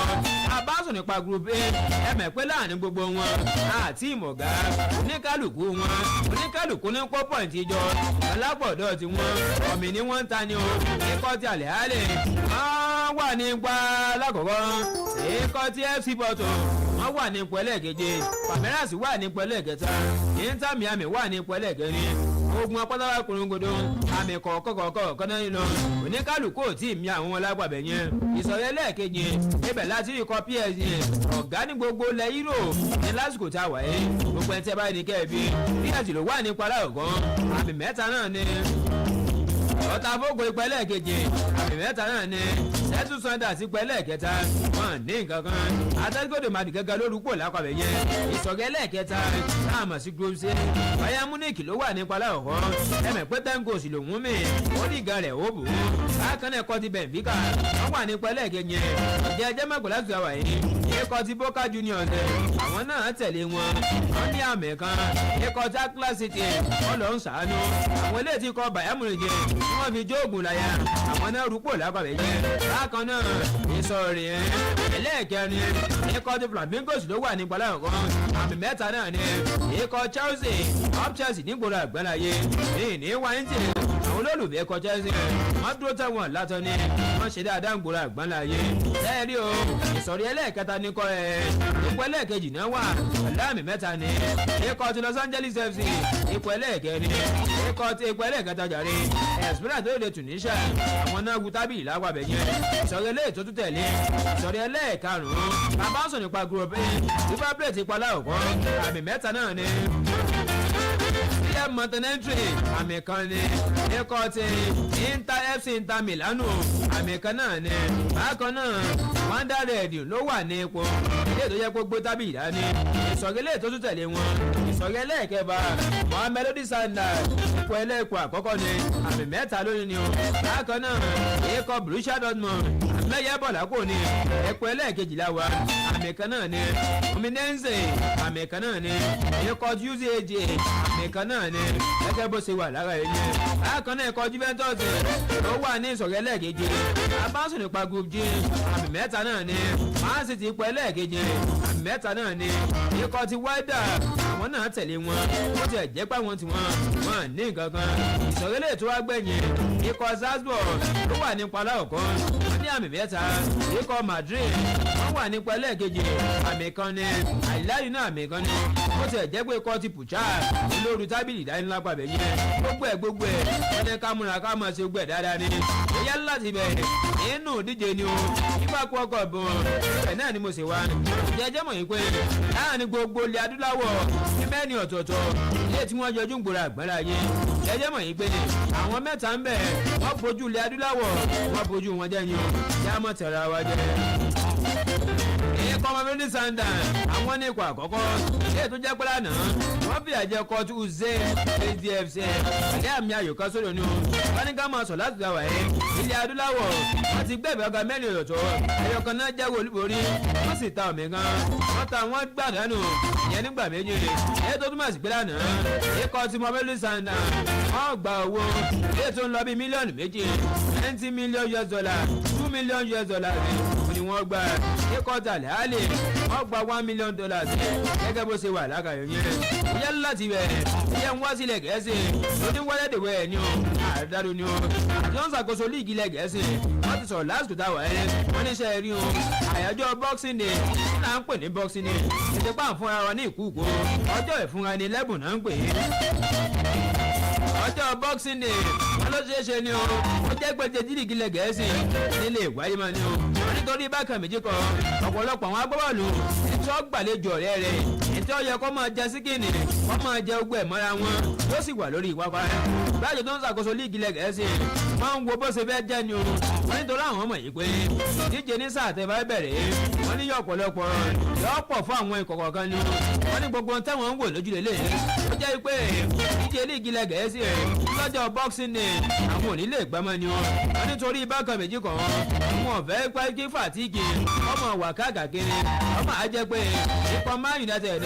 ẹ̀mẹ̀wé ipò kẹtàdínlógún wọn ni wọ́n ṣe ní sáà tó kọjá wọn ní bẹ́ẹ̀ béèrè lọ́wọ́ wọn fàtíkì náà ni bẹ́ẹ̀ béèrè lọ́wọ́ kọ́kọ́nàṣì tó tẹ̀ gba ife ẹ̀yẹ fàtíkì náà ni wọ́n ní kọ́ máa jẹ́ pé àwọn ọkọ̀ yìí wọ́n máa parọ́ mọ́ fàtíkì fún ọ̀bà sí ìdí fàtíkì ẹ̀wà wò ó bóyá ikọ̀ Man United yẹn bóyá wọn gbà líìgì ikọ̀ Man United yẹn wọ́n ní fàtíkì nù bóyá ipò kẹẹ̀ẹ́dógún ayẹ̀pọ̀ ọkàndínlógún ọ̀jàre nọ́mbà 19 oníkọ́ Man United oníwó wulẹ̀ sẹ́nísà tí mọ̀ tó jẹ́ pé tí wọ́n bá rí fàtíkì wọ́n bá ṣe dáadáa àwọn àwọn tí wọ́n pa wọn ni bẹ́sẹ̀ ń pèrò ẹ̀ lọ́kàn náà apá jùlọ àjẹbẹ́ líìgì ilẹ̀ Gẹ̀ẹ́sì gẹ́gẹ́ bó ṣe jẹ́ kó ní mọ̀ bíyùn tó ṣe wà lákàyè náà yẹ láti bẹ̀ ẹ̀jẹ̀ ń kó lákàbẹ̀ yẹn ọ̀dọ̀dọ̀ Gareth Bale agbábọ́ọ̀lù fi kọ́ tó ná mọ́ zọ ìyẹn tẹ́lẹ̀ tẹ́lẹ̀ rí lásìkò tá a wà yẹn ṣàmì pé wàásù àyìnlé ó ti ẹ̀kọ́ rí ni ó ní owó tọmọ ọkọ bá rí àkàrà ni ó fi jẹ ni ó ti ẹ̀yẹ́ bàbá ti kọ̀rí ẹ̀tẹ́ra wọn ní nígbà kan lélẹ̀ ọ̀hún gẹ́gẹ́ lásìkò tá a wà yẹn Gareth Bale agbábọ́ọ̀lù fún orílẹ̀-èdè wúrẹ́ ó gbá nínú kọ́ tọ́tà mọ́sán ó gbá nínú kọ́ Real Madrid ó gbà rí ni ó ìjẹ́ àgbọ̀n lásìkò tá a wà yẹn Gareth Bale náà ti ra ìpín ìdókòwò ètò olóyìnbó ń pè ní share soda ìyẹn nù kọ́ ti postman ó ti ra ìpín ìdókòwò ni o ní ẹnìkan kò sí mẹ́ Gareth Bale òun náà ti di ẹni tó ní ikọ̀ ni o ó ti ẹ̀yẹ́ pé kọ́ postman lásìkò tá a wà yẹn abala kẹta líìgì ilẹ̀ Gẹ̀ẹ́sì òun náà wà ni o ó jẹ́ pé Champions League náà ń gbá ìyẹn ní gbòòrò àgbọ̀nà ayé a jẹ́ pé Gareth Bale ní gbọ́dọ̀ bá ti rìtáyà wọn ga lásìkò tá a wà yẹn ẹ̀ka tẹ̀lé ìdárayá bọ́ọ̀lù alábẹ̀sẹ̀gbá wọn ní ìgbàgbọ́ òun gbọ́dọ̀ sí ni o gẹ́gẹ́ bí Gareth Bale lánàá òun ga ló láǹfààní àti bòtẹ̀lú ipò ti ra ẹ̀kọ́ postmart ó ti ra ìpín ìdókòwò sẹ́wárì Gareth Bale nìkan kọ́ ló ní ṣùgbọ́n ìpín ìdókòwò Gareth Bale òun ló pọ̀ jù bẹ́ẹ̀ gidi gan ni o ó jẹ́ kí wọ́n fà lákọ̀bẹ̀ yẹn ó yá pápá wá ó ti kó lákọ̀bẹ̀ yẹn láàmú pé pákéjì ló palẹ̀ kí wọ́n ní ọ̀sẹ̀ kó tó sẹ́yìn ni o ó dín ní ikọ̀ Real Madrid láwọn kan là gásgálẹ̀ ó ti ẹ̀ jẹ́ pé lánàá ọ̀pọ̀lọpọ̀ ògúlùtù ọ̀rọ̀ ní bọ́ọ̀lù ń gbòòrò àgbọ̀nà yẹn látàrí Petr Alexander-Arnold tó ṣe gbá bọ́ọ̀lù fún ìgbà àkọ́kọ́ àwọn kan ní Arnold ògùn ní ikọ̀ Liverpool ó náà fi tà á bá wọn ẹ̀ tó gbèsè pé yóò gbèsè pé ẹ̀ tó lẹ́gí túbẹ̀ tó lẹ́gí túbẹ̀ ni o wọ́n ní sóòlù tó bá ní oníṣẹ́ ẹni o Arnold tẹ̀ ń wò yẹn gẹ́gẹ́ bí ọ̀rọ̀ ilé tí alólùfẹ́ kọ Madrid ilé yìí tí wọ́n sọ wọ́n ní àrùn tẹ̀ ń wò yẹn kò tí àdáàtì mọ́ bọ́ọ̀lù náà ni ṣùgbọ́n àwọn tí inú bí ń gbòòrò àgbọ̀nà ayé pàápàá jùlọ àwọn tí wọ́n fìwé sowó jẹ́ pé wọ́n fìwé sọ̀là ni o jẹ́jẹ́ tí wọ́n mọ̀ yìí pé ẹni tó jẹ́ amúlé fún ikọ̀ Madrid bá ń sọ nípa ti bá kọ̀tún ẹ̀ wọ́n má sọ̀rọ̀ wọ́n fọ́gbà ayé gan ni o wọ́n ọ̀rọ̀ wo ni ti bá kọ̀tún àṣọ tí bá kọ̀tún àṣàlàyé gẹ́gẹ́ bó ṣe jọ́mọ ayé ni o. ó ní ìjẹ́jẹ́ mọ̀ wípé pattern of playing ilé tí olùkọ́ni Carlos Ancelotti ilé tí ó ti lò ní o ó jẹ́ pé ó ń lò nígbà tó wà nù kọ́màdé ó ní bò ń gágá láti ń lò ó tẹ̀ jẹ́ pé ti bá kọ̀tún ẹ̀ onígbẹ̀rẹ̀ gẹ̀rẹ̀ láti bí táwọn ti ń ṣe ìgbáradì ilé ìta mọ̀ sí tírénì oníbẹ̀ gẹ́gẹ́ lòun ti ń gbìyànjú ojúmọ́ láti sọ gbélé oníṣẹ́ ẹni o ewu pátá náà oníkọ́ Madrid látún wá gbọ́ kojú kọjá lẹ́hàlẹ́ ìyẹn ní àná tí ó sì yẹ kó rí mẹ́ tó jẹ́ olùkọ́ni mẹ́kọ́ Madrid olùkọ́ni Xabi Alonso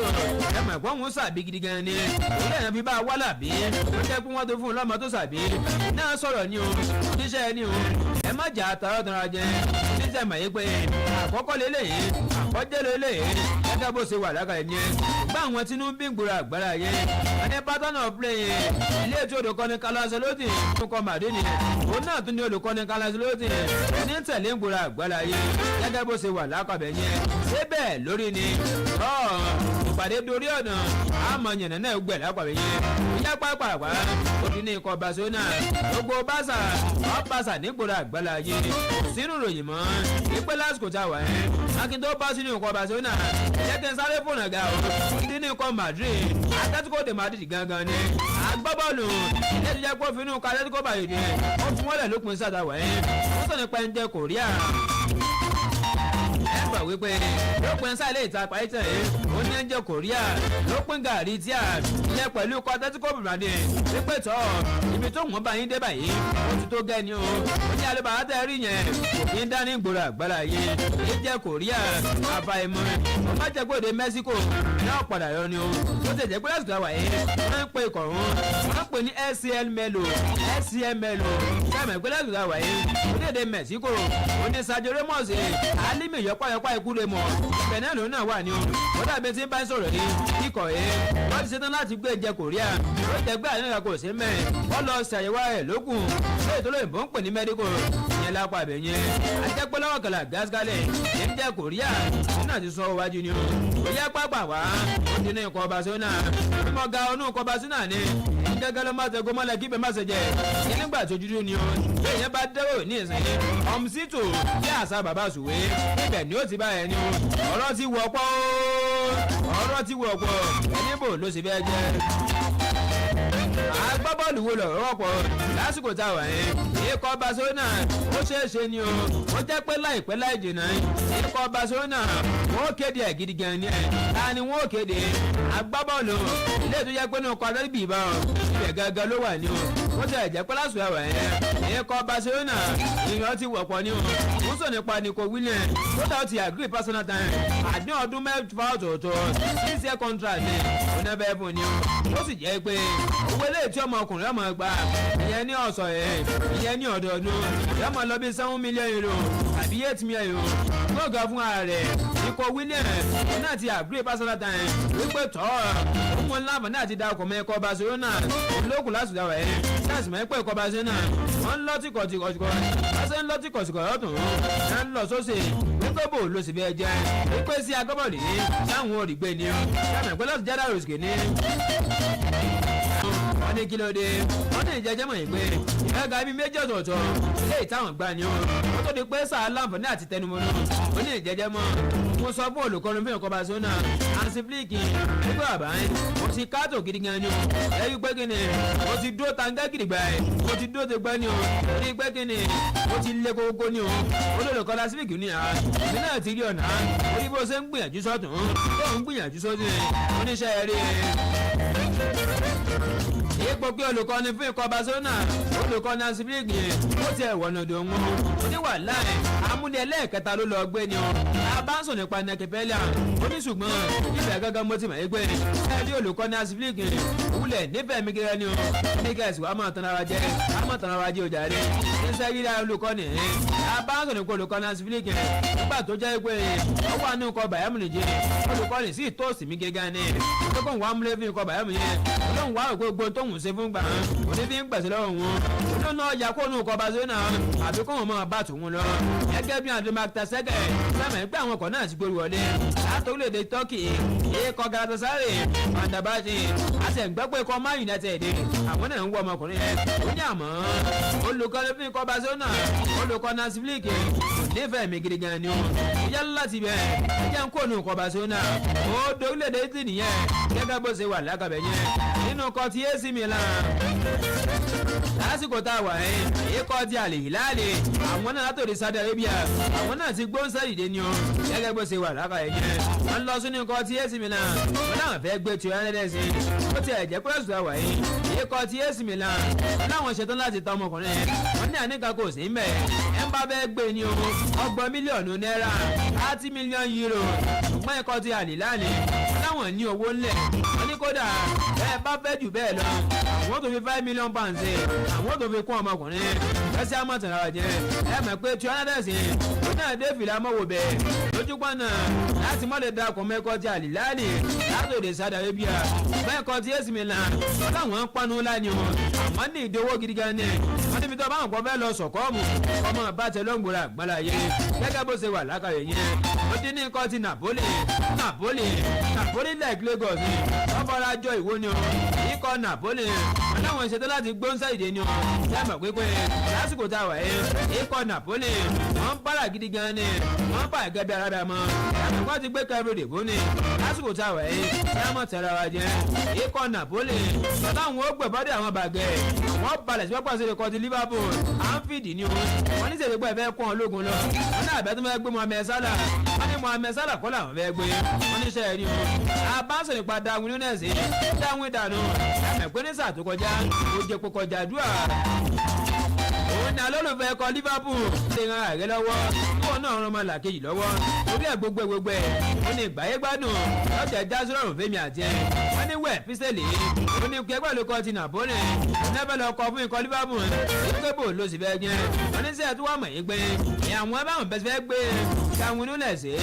ìyẹn kóònù kọ Napoli kóònù kọ Liverpool wọ́n ní klọ́ọ̀sì ní ọjà fún ikọ̀ Liverpool tó pèsè lè tí wọ́n ti ẹ̀ ń gbé ọmọkùnrin yìí sẹ́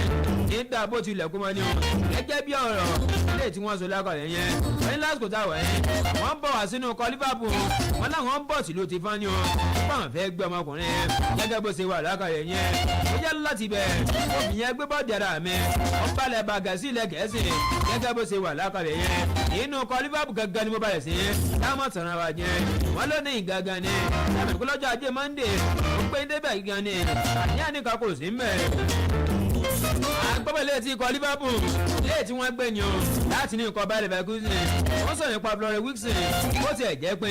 láàrin bíi 48 hours to this time wọ́n ní yọ́ balẹ̀ bàgẹ́ ó ti ẹ̀ jẹ́ pé ó ti ṣàyẹ̀wò ara rẹ̀ àkọ́kọ́ ìyẹn ní ìlú Munich ìyẹn lásìkò táwa yẹn ó jẹ́ pé ẹlẹ́ẹ̀kejì lọ́wọ́ àṣẹ gangan ni ìyẹn nípa ọ̀sẹ̀ ikọ̀ Germany ni ẹ̀mọ̀ ẹgbẹ́ adé ọdún márùn ọ̀tọ̀ọ̀tọ̀ wọ́n ní Florian Wilson ní ọ̀tọ̀ ọ̀bọ̀ pẹ̀lú ikọ̀ Liverpool ó sì jẹ́ pé owó lè tí ọmọ gbàlọ́yọ̀sẹ̀ yóò lọ bí £200,000 láwọn bọ́nọ́sì kankan àwọn charges mọ́ra àwọn kankan nígbà ìbámọ̀ ìyàbọ̀rẹ̀ Wilson ó lè fẹ́ gbowó kọ́ fẹ́ sọmọ ẹbí tí ń bá ń sọ̀rọ̀ yẹn wọ́n ní yọ́ balẹ̀ bàgẹ́ ìyẹn sí pápá àṣẹlẹ̀ ikọ̀ Liverpool láàrin òní sí ọ̀la ó sì ṣàyẹ̀wò ara rẹ̀ lẹ́yìn tó ìmọ̀ ń pè ní medical gẹ́gẹ́ bó ṣe wà lákàbẹ̀ yẹn ó yẹ pápápá Ibrahim Konate wọ́n ní ikọ̀ Liverpool náà ti ń bẹ̀ báyìí Ibrahim Konate alpha Ibrahim Konate what is the matter ó jẹ́ kó gbójú kò wà náà ẹni Ibrahim Konate náà ń yọ bọ́lọ́bọ́ bí ọ̀ká ni ó ní àníṣe mo nílò ẹ̀kún wọnú ikọ̀ Liverpool mo lè wá máa fa gba ṣọ́ọ̀tì ẹlòmí ó sì máa jókòó lórí àga yọ máa gbowó jò wọn lọ ní àwọn kọ́ máa ṣiṣẹ́ àwọn kò sì máa jẹ́jẹ́ líní ẹlòmí ó tẹ̀ máa fẹ̀yìntì báyìí nígbà pò ń lóko àjọ ni èmi Ibrahim Konate olùsíkìsì ègé ni mo jẹ ní sáà tó kọjá oríṣiríṣi ṣọ́ọ̀tì ni mo jẹ ní sáà tó kọjá àní mo nífẹ̀ẹ́ ẹ̀kúnwó ẹ̀fẹ́ mi náà lẹ́kùn wọnú ikọ̀ Liverpool ẹ bá ti mọ̀ pé ẹ̀ lè fún mi lẹ́kùnwó ẹ jẹ́ máa bá tèmi lọ kó ònú ikọ̀ Liverpool ẹ gẹ́ bí Ibrahim Konate gbẹ́ ikọ̀ Liverpool aláwọn ó gbéyàwó síra wọn ni ẹ mọ̀ pé tó bá pé èèyàn ó làwọn ó ṣe ni o yá mọ̀ tẹ̀ra wa jẹ ikọ̀ Liverpool aláwọn wo nǹkan táwọn lè ṣe sí ilé ọ̀rọ̀ Ibrahim Konate gẹ́gẹ́ bó ṣe wà lákàbẹ̀ yẹn ó yá láti bẹ̀ ẹ jẹ́ kí n ṣe báyẹn ó di ní ikọ̀ Ghana gbogbo Ghana ọ̀pẹ̀nà sí ń gbòòrò àgbàlá yẹn ní wáyẹ̀tì lọ́mi dáadáa ṣùgbọ́n bàbá bẹni yẹn àgàbà Ghana sí gbogbo ìpè ti jẹjà ó fi dí Àkúrẹ́ ní wáyẹ̀tì ó di gbogbo ẹ̀múyẹ́ lágbàbẹ̀ yẹn lẹ́sìkì bàmúkọ́ aṣíwájú Ghana sí gbogbo ìkejì Ghana sí ń gbòòrò àgbàlá yẹn ẹ̀sán lẹ́ńbẹ̀ hàn ẹ̀kú àsìkò yẹn bẹ́ẹ̀ bá jáde sọ̀rọ̀ ara yẹn ní sáà tí ń mọ̀ ọ̀yá ló bá àbí kọ́ńfẹ́sì ìgìlẹ̀ lọ gbá ilé ìtẹ́ fọwọ́lẹ́ náà ó jẹ́ kí wọ́n ń gbẹ gọ́bọ̀lù mọ́ yín lọ́wọ́ ẹ̀ ní gbọ́ lẹ́nu tèmi ó jẹ́ láti bẹ̀ inú kọ́ńgọ́nàsì náà ni mo sì wọ́n lásìkò tá a wà ẹ́ ní tó jẹ́ igbákejì fún olùkọ́ni Mikel Arteta wọ́n sọ̀rọ̀ pa Carlos Quezada ní tí ń bá yín sọ̀rọ̀ yẹn wọ́n ní lásìkò tá a wà ẹ́ wọ́n ní yóò kó inú kọ́ńgọ́nàsì yún wọ́n ní kí ló dé wọ́n ní sọ́gbà Mikel Arteta níyàwó ni wọ́n ní ìlọ wọ́n ní torí bákan méjì kan ẹni tó jẹ́ igbákejì Carlos Quezada náà ti fẹ́ lọ darapọ̀ mọ́ ẹ̀kọ́ ti Parma ni wọ́n dàbí tí ń bá sọ̀rọ̀ yẹn ọdún márùn-ún ọ̀tọ̀ọ̀tọ̀ olólò pẹ̀lú olùkọ́ni fún ikọ̀ ti Gunners ẹ̀yìn gẹ́gẹ́ ló wà pẹ̀lú olùkọ́ni Mikel Arteta náà jẹ́ kí ẹ gbà fi ẹ máa gbàdúrà kó máa lọ ó bí ṣe ń lọ wọn lọ máa gbà fi níbi tó wà ní ó tó bà wá tì yín wọ́n lọ gbà fi nù kọ Parma àtẹ́gbẹ́ ó ti jíṣẹ́ sínú lásìkò tá a wà yẹn olùkọ́ni yóò kó nù kọ Gunners ni ó igbákejì olùkọ́ni fún ikọ̀ Gunners yóò darapọ̀ mọ́ ẹ̀kọ́ ẹgbẹ́ wọ̀lú Parma sí Parma ìlẹsẹ̀kọ̀ Parma gẹ́gẹ́ bó ṣe wà lákàyẹ̀ yẹn inú kọ Gunners náà ni mo sì wà àfàìmọ̀ ó má jẹ́ pé Thomas Partey yóò padà ní àdéhùn ọlọ́fẹ̀ẹ́ ni ìyẹn kò nù kọ̀ọ̀kan náà ó ti ẹ̀ jẹ́ pin wọ́n ní gbogbo òwe àdéhùn ilé tí wọ́n ń gbé fún Thomas Partey party after party wọ́n ní Thomas Partey wọ́n ní dá káàkiri ni ń dànù ni gẹ́gẹ́ bó ṣe wà lákàá yẹn wọ́n nítorí bákan méjì kan ọ̀rọ̀ Thomas Partey bẹ́ẹ̀ yà wọn kó nu kọ̀ọ̀kan náà sí ni wọ́n nítorí bákan méjì kan gbogbo táwọn ń gbé síwájú ẹ̀ wọ́n bẹ̀ lọ́wọ́ Thomas Partey kí lọ fẹ́ gan torí ọ̀nà wọ́n ní gbé obì fún Thomas Partey lóhùn ọ̀fẹ́ obì wọ́n ní tó gbé orógbó fún Thomas Partey lóhùn ọ̀fẹ́ omi wọ́n tó gbé ànàmọ́ wọ́n gbé àánú wọ́n gbé ọgbẹ̀ mọ́ra wọn wọ́n ní kódà wọ́n tún ru ọ̀pọ̀lọpọ̀ ẹmu gbogbo nǹkan mọ́ra wọn wọ́n tún dín kà sínú gbá gbogbo ìrà Thomas Partey after party epo rèé iyọ̀ rèé àkàrà rèé gàrí rèé lákò gbẹ̀bí wa kó nu kọ gbọ́dọ̀ sí wọ́n ní ṣùgbọ́n Thomas Partey tí ì dá wọn lónìí wọ́n ní àwọn fún Thomas Partey ẹ ní oṣù tí ń bọ̀ sẹ́ẹ̀sì mọ́ pé àparò kì í dáparò àparò kan ẹ gájọ àpagbọ́ arápàrò lọ́nu àyàfẹ́lẹ́ tó bá dúró èmi látẹ̀sì rí yẹn ẹ gájọ onírò lọ́nu wọ́n ní ṣe báwa là ń sanwó ẹ̀nu kọ́gbọ́n náà sí wọ́n bá ti bí ọ dáa wọ́n bá jẹ́ pé òyìnbó Ghana náà bí ọ sí àwọn fún ọdẹ oṣù tí ń bọ̀ ọmọ sọ̀rọ̀ rẹ wípé sọ́ọ̀sì dónú kọ́gbọ́n náà sí bẹ́ẹ̀ kọ́gbọ́n náà sí wọ́n náà ti ń wá mísì káàkiri wípé táwọn fẹ́ bí rọ́pò rẹ̀ ẹ̀kẹ́ lọ́rùn kan máa United ẹ̀rọ àgbábọ́ọ̀lù bẹ̀ dáadáa ó yá láti bẹ̀ ó di ní ikọ̀ Chelsea gbogbo Chelsea ọ̀pọ̀lọpọ̀ Chelsea nígboro àgbọ̀nláyé ní ìbàjẹ́ ó tẹ̀ jẹ́ pé lánàá ìròyìn eléyìí tó ń tẹ̀mí lọ́wọ́ ló ní yàjóyàjó breaking news ni kẹ́ẹ̀rí agbábọ́ọ̀lù yẹn ilé tó yẹ pé wá ti gbá bọ́ọ̀lù báyìí ń lọ gẹ́gẹ́ nu ọ̀sọ́mọ náà jẹ́ ọjọ́ sẹ́ agani mò ń sọ nípa ẹ̀ Michael Modric wọ́n ní lásìkò tá a wà yìí wọ́n ló tún ṣe é ṣe ni o wọ́n jẹ́ pé Michael Modric ọdún mẹ́rin eléyìí tó yẹ kí wọ́n fi òfin bá wípé wọ́n lọ fẹsẹ̀ ká bọ́ọ̀lù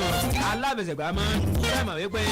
lásìkò tá a wà yìí ilé tí wọ́n dáàmú tẹ́lẹ̀ orí títí di òpin sáà wọ́n ti wá bá a gbélé lánàá wọ́n ní Michael Modric wọ́n ní sẹ́ẹ̀rẹ́ ń tẹ àwọn lọ́rùn wọ́n ní máa bá sẹ̀rẹ́ lọ wọ́n nítorí pé kí ni abáṣọ nípa Michael Modric wọ́n ní sẹ́ẹ̀rí o ìgbà tí wọ́n tún ṣe àyẹ̀wò fún wọn ló lè pọ́ lo ògbó lórun ìlú mọ̀mọ́ sálé bí ẹ̀sìn náà wọ́n mọ̀mọ́ lo gbogbo ẹ̀mọ́ra wọn ẹbí tí ń bá ń sọ̀rọ̀ yẹn dáàmọ̀ tẹ̀lá wa yẹn wọ́n ní ọdún mẹ́rin ọ̀tọ̀ọ̀tọ̀ wọ́n ní sáré Michael Modric wọ́n ní ẹsẹ̀ rẹ̀ ọ̀pọ̀lọ̀ kọ́ bọ́ọ̀lù wọ́n ní kódà gbọ́dọ̀ kẹ́bí Michael Modric gbọ́dọ̀ wá wo bọ́ọ̀lù ìyẹn ní view center wọ́n ní kódà gbọ́dọ̀ kọjá ní pápá àṣírí wọ́n bá lẹ bọ́ọ̀lù mọ́ nínú ilé wọ́n ní kọ́ mọ́ sága kí ni o wọ́n ní kí ló ṣe wọ́n ní náà gbogbo lórí ètò lò wọ́n ní gbogbo tó bá nù wípé Michael Modric ọdún mẹ́rin ọ̀tọ̀ọ̀tọ̀ yóò fi ní gbá bọ́ọ̀lù ní lásìkò tá a wà ẹ́ ọba bá kárí ààrẹ jẹ́ yẹ́ láti bẹ̀ inú kọjá náà ni mo sì wá ẹ̀ wọ́n ti confirm ẹ̀ abáṣọ nípa precision ilé tí kọ Chelsea eléyìí tí wọ́n gbà ní o ó sì jẹ́ pé kọ Chelsea wọ́n bẹ̀rẹ̀ precision wọn ìyẹn ní ọjọ́ kẹjọ nínú oṣù kẹjọ èyí tí ṣe nọ́mbà ní o gẹ́gẹ́ bó ṣe wà lága ìyẹn ṣẹ́wárí kọ Chelsea wọ́n kojú kọ AC Milan ẹ lọ wò wá èdè aago méje àṣálẹ́ gẹ́gẹ́ ní ọ̀wà yẹn bákan náà ikọ̀ Chelsea wọ́n kò ikọ̀ Chelsea fún ìgbà àkọ́kọ́ jáde ikọ̀ Chelsea kojú kọ Bayer Leverkusen ìyẹn ní ọjọ́ kẹjọ nínú oṣù kẹjọ aago méje àṣálẹ́ ló bọ́ sí wọ́n ti wá di ọjọ́ kẹwàá nínú oṣù kẹjọ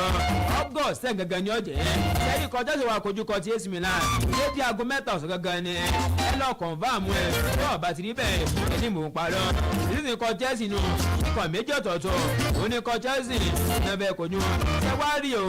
bá fẹ́ kojú kọ ti AC Milan ó ṣeé ṣe ni o ó jẹ́ pàṣẹ ikọ̀ ti Stamford Bridge pàṣẹ ikọ̀ Chelsea ó ní wọ́n ti kojú rẹ̀ ó ní ikọ̀ Chelsea wọ́n láwọn ò fẹ́ lọ jìnnà wọ́n nítorí bákan méjì kan ní sáà tí ń bọ̀ nínú tètè ní ìgilẹ̀ Gẹ̀ẹ́sì àwọn ní ìdáhùn fẹ́ ṣe ni o ọjà inú kan Man United ni ẹ má lẹ́rọ̀wọ́ mi ni wọn ẹ mọ̀ pé máa bàtí ètè ni gẹ́gẹ́ bí ará Ìbàdàn inú kan ti Man United ni ẹ tó jí agbábọ́ọ̀lù jíjà lòfin kan Man United ni ìyẹn tẹ́lẹ̀ ni abáṣọ ìpariwo fẹ́lá ni olóhùn gbọ́ pé ó jẹ́ balógun fún ikọ̀ Man United ni wọ́n sọ nípa Bruno Fernandes ni wípé ó ṣe tán ni o ọkọ̀ tí ọ̀gbìn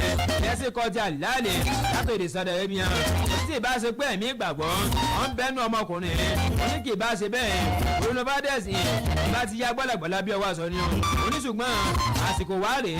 ó jẹ́ pé alọ́kùnrin fún ikọ̀ Man United ni tí wọ́n fún lọ́mọkùnrin tí wọ́n fún ní jẹ́nfẹ́ ni o nígbà tí ẹ̀ máwọn agbábọ́ọ̀lù jẹ́ fún ikọ̀ Manchester United ni ó jẹ́ pé wọ́n fún ọmọkùnrin wọ́n fún ní tí bẹ́ẹ̀ ni o nítorí bákan méjì kan Bruno Fernandes sílẹ̀ tí àwọn èèyàn ó ní ẹ̀mí ìfọkànsí gidi gan ni o láti dúró sínú nǹkan Man United ni gẹ́gẹ́ bó ṣe wà lákàbẹ̀ yẹn ìyá pápá wá wọ́n ti kéde lásìkò tá a wà yẹn abásọ̀rọ̀ pa PFA award ọdún 2025 lásìkò tá a wà yẹn wọ́n kéde àwọn agbábọ́ọ̀lù ọmọ léńjẹ mẹ́fà ọ̀tọ̀ọ̀tọ̀ ilé ìjọba yóò yọ̀gbà ni o ẹni àkọ́kọ́ onílànà adélàbò sáwọn ìgbà tó wà ní ọkọ̀ ìṣúwìs náà òun náà kéde rẹ̀ lásìkò tá a wà yẹn ó ti wà ní ọkọ̀ jẹ́sìn ẹni kejì rédòrédò ó sàn ìpàdé náà junction ẹ̀rọ pé nínú ọkọ̀ Madrid ló wà ẹni kẹta ó ní lílo kẹrẹ́sìkì nínú ọkọ̀ bọ́lámàtù ló wà ẹni kẹrin ó ní Marvin Lewis Kelly nínú ọkọ̀ gọ́nàsì ẹni gànà ó ní ẹtẹ̀ wẹ́rì nínú ọkọ̀ gọ́nàsì náà ní ẹni kẹfà ó ní Moga Roja nínú ọkọ̀ tasowila wọ́n ní sẹ́ẹ̀dí àwọn mẹ́fẹ̀ẹ̀fà yìí òun ó ṣeéṣe ni o ó jẹ́ pé láàrin àwọn méjèèjì wọ́n mẹ́ nìkan dondo ni o ilé tí ó gbà mẹ́yẹ nínú ọkọ̀ Man United náà sì wá akọ̀sọ́sọ́ àníṣe fẹ́ kó nù ọkọ̀ Man United ni o mo fẹ́ kó nù kọ́ Manchester United ni nítorí pé kí ni sẹ́ni Man United ẹ̀ ń wò yẹn ẹ kò ké bí ogun fóun ni o ẹ̀yìn ò ké bí ẹ̀yẹ kódà àwọn ọmọ ènìyàn gbọ́ fọ́ọ̀n bẹ́ẹ̀ ènìyàn oníṣẹ́ ẹni o wọ́n lé bá sì sí ń rí àparí ìsúnmọ́ àlejò oníwà láì súnmọ́ bì láì wọlé tó lọ ni o ní gbogbo tó bá náà nù òun náà lẹ́bi gbé bẹ́ẹ̀ rẹ̀ wọn ìyẹn kó nù kọ́ Man United ni ó ní àyíbá àmọ́ ìyíkọ́ Barcelona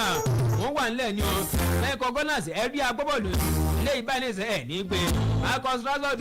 olùfẹ́ kò nù kan Man United ní gẹ́gẹ́ bó ṣe wà lákàbẹ̀ yẹn kí ẹ mọ̀ lọ́ọ́lé ní aṣọ ọlọ́bẹ̀ ṣe ni o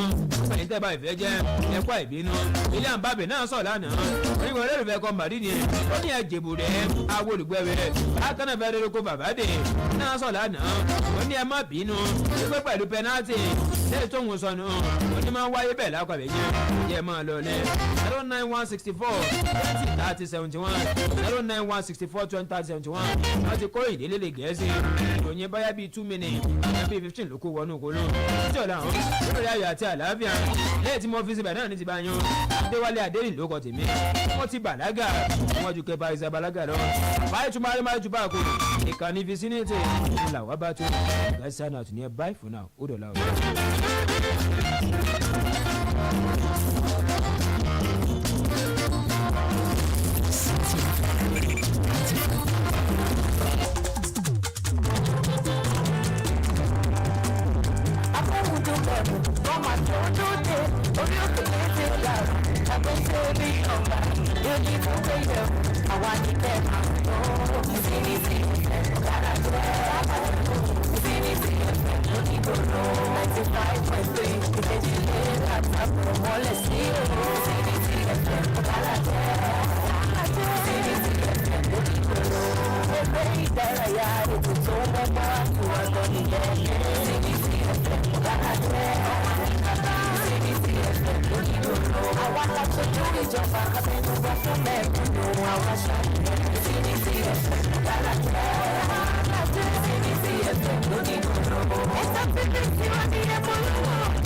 We lead while others follow. We lead while others follow. Vicinity FM 95.3. We lead while others follow. Àwa làgbà wọn. Aṣáájú ni wà. Vicinity 95.3. We lead while others follow. Láti Vicinity 95.3 FM Ìkejì Ilé Ìjẹ̀ṣà ẹ máa bá wa ká lọ. Láti ìkànnì Vicinity 95.3 FM gẹ́gẹ́ láago mọ́kànlá òwúrọ̀ lù.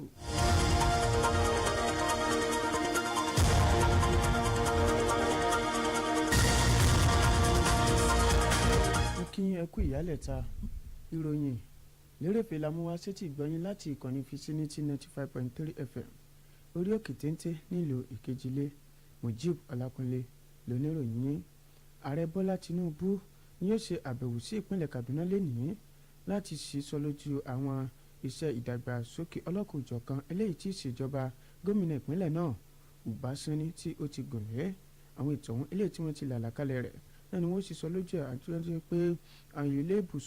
ìbùsùn ti ilé ìwòsàn kan tó tó 300 náà ni wọ́n sì sọ lójú ẹ̀ eléyìí tó wà ní ìlú Kaduna pàápàá jùlọ àti àwọn ibìkan tí wọ́n ti máa kọ́ àwọn èèyàn ní ìmọ̀ tó yè koro nílùú kan tí wọ́n pè ní Rijakun àti àwọn iṣẹ́ òpópónà wọ́n ti ṣe sọ lójú afẹ́fẹ́ gáàsì náà tó tó 100 ti ọkọ̀ eléyìí tí yóò máa gbé àwọn èèyàn káàkiri tìbútòrò ìpínlẹ̀ Kaduna. Ètò ọ̀hún gẹ́gẹ́ bí ìjọba ìpínlẹ̀ Kaduna bó ṣe sọ lójú ẹ̀ ó ní eléyìí ló jẹ́ àfojúsùn eléyìí tí ìjọba ìpínlẹ̀ ọ̀hún tó ní lórí iṣẹ́ òde àti ìdàgbàsókè ẹ̀ka ètò ìlera eléyìí tó péye ìrónilágbára àwọn ọ̀dọ́ àti àmúgbòòrò bá ọrọ̀ ajé ní ìpínlẹ̀ náà. Látàrí bí ó ṣe pé ìṣòro ọlọ́kọ̀ọ́jọ̀kan àti ètò ààbò eléyìí tó sọwọ́ kẹjàmọ́ nínú káàkiri tìbútòrò orílẹ̀-èdè yìí àgbáríjọpọ̀ àwọn gómìnà ẹgbẹ́ òṣèlú APC nílẹ̀ yìí ni wọ́n ti pé kí wọ́n ṣe ọ̀dásílẹ̀ ọlọ́pàá ti ìpínlẹ̀ sílẹ̀ láti lè bójú ètò ààbò eléyìí tó sọwọ́ kẹjàmọ́ nínú àti àwọn ìṣòro ọlọ́kọ̀ọ́jọ̀kan tó ń dojúkọ ètò ààbò nílẹ̀ yìí ẹbí àwọn gómìnà ọ̀hún ṣe sọ pé eléyìí gangan ni yóò jẹ́ kí àwọn ní ààbò tó péye ní ìpínlẹ̀ oníkálukú wọn pẹ̀lú bí wọ́n bá ṣe ṣèdásílẹ̀ ọlọ́pàá ìpínlẹ̀. Nígbà tó ń bá àwọn oníròyìn sọ̀rọ̀ nílùú Àbújá tí solú lórílẹ̀‐èdè yìí lẹ́yìn ìpàdé oníwákàtí 3 ọ̀tọ̀ọ̀tọ̀ eléyìí tó wáyé alátìlẹ̀kùn mọ́rí ṣe tó jẹ́ alága àwọn gómìnà nínú ẹgbẹ́ òṣèlú APC tó dẹ̀ tún jẹ́ gómìnà ìpínlẹ̀ Imo Hope Uzodinma ni ó sọ pé àwọn gómìnà wọn àwọn tẹ̀sọ́ wájú láti máa kín ààrẹ Bọ́lá Tinubu lẹ́yìn bí gbẹ̀kẹ́ ti ń káwọ́ tilé láti lè máa bójú onírúurú ìpèníjà tó sodojú ètò ààbò eléyìí tó ń fi orílẹ̀-èdè Nàìjíríà lápè ló ṣe pé ìbẹ̀rùbojo náà ni ó ti ṣẹlẹ̀ láàkókò yìí pẹ̀lú bí ètò ààbò bó ṣe sọwọ́ kẹjàmọ́ nínú láwọn apá àbíká lórílẹ̀-èdè Nàìjíríà tẹ́lẹ̀ wọ́n pè kí ìjọba àpapọ̀ àti ìjọba ìpínlẹ̀ káwọn náà tètè jáwé sóbì láti lè bójú wo bí wọ́n ṣe ń pa àwọn èèyàn bíi ẹni pajá bọ̀gàn. Ìròyìn lérèfé ti ìyálẹ̀ta ìní kò ní jù báyìí lọ bóyá ẹ fẹ́ mọ gbọ́ wa kétékété àbí ẹ fẹ́ mọ wò wá ẹ lè tún darapọ̀ mọ́ alójú kan ní ìkànnì wẹ́bsáìtì wa ẹ̀tẹ̀ @vicinity953fm.com.ng síbẹ̀ wọ́n bá di lẹ́yìn aago 12 kọjá díẹ̀ ní kẹ́ ẹ tún pàdé afọ́kọ̀tún ìròyìn àgbáyé títí ìgbà náà inú ayọ̀ la fi ń ṣe o inú ayọ̀ lábàáyé Mujib Ọlákúnlé lóní ìròyìn yín ẹ máa yáṣẹ́ o.